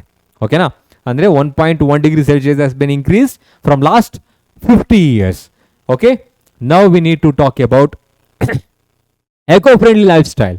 ಈಗ ಕೋಲ್ ಅಂಡ್ ಪೆಟ್ರೋಲಿಯಂ ಅಷ್ಟು ಯೂಸ್ ಮಾಡ್ತಾ ಇದ್ದೀವಿ, ಎನ್ವೈರನ್ಮೆಂಟ್ ಅನ್ನು ಯಾವ ಥರ ಸೇವ್ ಮಾಡಬೇಕು, ಎಕೋ ಫ್ರೆಂಡ್ಲಿ ಲೈಫ್ ಸ್ಟೈಲ್ ಅನ್ನು ನಾವು ಯಾವ ಥರ ಅಡ್ಯಾಪ್ಟ್ ಮಾಡ್ಕೊಬೇಕು. ನೋಡಿ ಇಲ್ಲಿ ವಿಚ್ ಒನ್ ಇಸ್ ಬೆಟರ್, ಇಲ್ಲಿ ಕೆಲವು ಆಪ್ಷನ್ ಕೊಟ್ಟಿದ್ದಾರೆ, ಇದು ನಿಮ್ಮ ಟೆಕ್ಸ್ಟ್ ಬುಕ್ಕಿನಲ್ಲಿ ಇರೋದೇನೆ. Which one is better, we have to select and choose that. Select ಮಾಡೋಣ, ಅದನ್ನು ಮತ್ತೆ ನಾವು ಅದನ್ನು ಇಂಪ್ಲಿಮೆಂಟ್ ಮಾಡಲಿಕ್ಕೆ ಟ್ರೈ ಮಾಡಬೇಕು. Okay, so for example taking a bus, using your personal vehicle, or walking or cycling. Which one is better? Which one is eco-friendly here? Taking a bus? Yes, obviously it is a eco-friendly, because instead of using personal vehicle to reach your destination, you can use the public transport. So we better to use the public transport. Because allu petrol use ಮಾಡ್ತಾ ಇದೀವಿ, diesel use ಮಾಡ್ತಾ ಇದೀವಲ್ಲ sir ಅಂತ ಹೇಳಿದ್ರೆ, no other options. ಎರಡು ತರ ಇದೆ, use ಮತ್ತೆ misuse ಅಂತ. ಯೂಸ್ ಮಾಡ್ಕೊಬೇಕು, ಆದರೆ ಮಿಸ್ಯೂಸ್ ಮಾಡ್ಕೊಬಾರ್ದು. ಓಕೆ, ಸೊ ಈ walking, cycling is a better option two reach your destination. So ಈ ಸೈಕಲ್ ಮುಖಾಂತರ ಅಥವಾ ವಾಕ್ ಮಾಡೋದ್ರ ಮುಖಾಂತರ ನಾವು ಆಫೀಸನ್ನು ರೀಚ್ ಆಗ್ಬೋದು. ಆದರೆ ಅದು ಆ ಒಂದು ರೀಚಬಲ್, ವಾಕಬಲ್ ಡಿಸ್ಟೆನ್ಸಲ್ಲಿ ಇದ್ದರೆ, ಇಲ್ಲ ಅಂದರೆ ನಾವು ಬಸ್ಗಳ ಮುಖಾಂತರ ಹೋಗ್ಬೋದು. Okay, so personal vehicle use ಮಾಡ್ತಾ ಇದ್ರೆ ಅಲ್ಲಿ ಏನಾಗ್ತಾ ಇರುತ್ತೆ, yes of course we are wasting the natural resources. Next, using LED bulbs or fluorescent tubes in your homes. ಯಾವ್ದು better?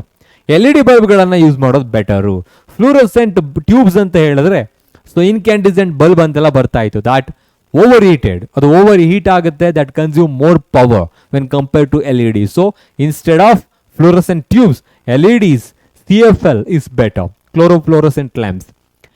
Using lift or taking the stairs. ಯಾವುದಾದ್ರೂ ಒಂದು building ಇರುತ್ತೆ, sir we are living in 20th floor, how can I take the stairs? In that cases ಕೆಲವು ಆಗದೇ ಇದ್ದಾಗ ಲಿಫ್ಟನ್ನು use ಮಾಡ್ಬೋದು.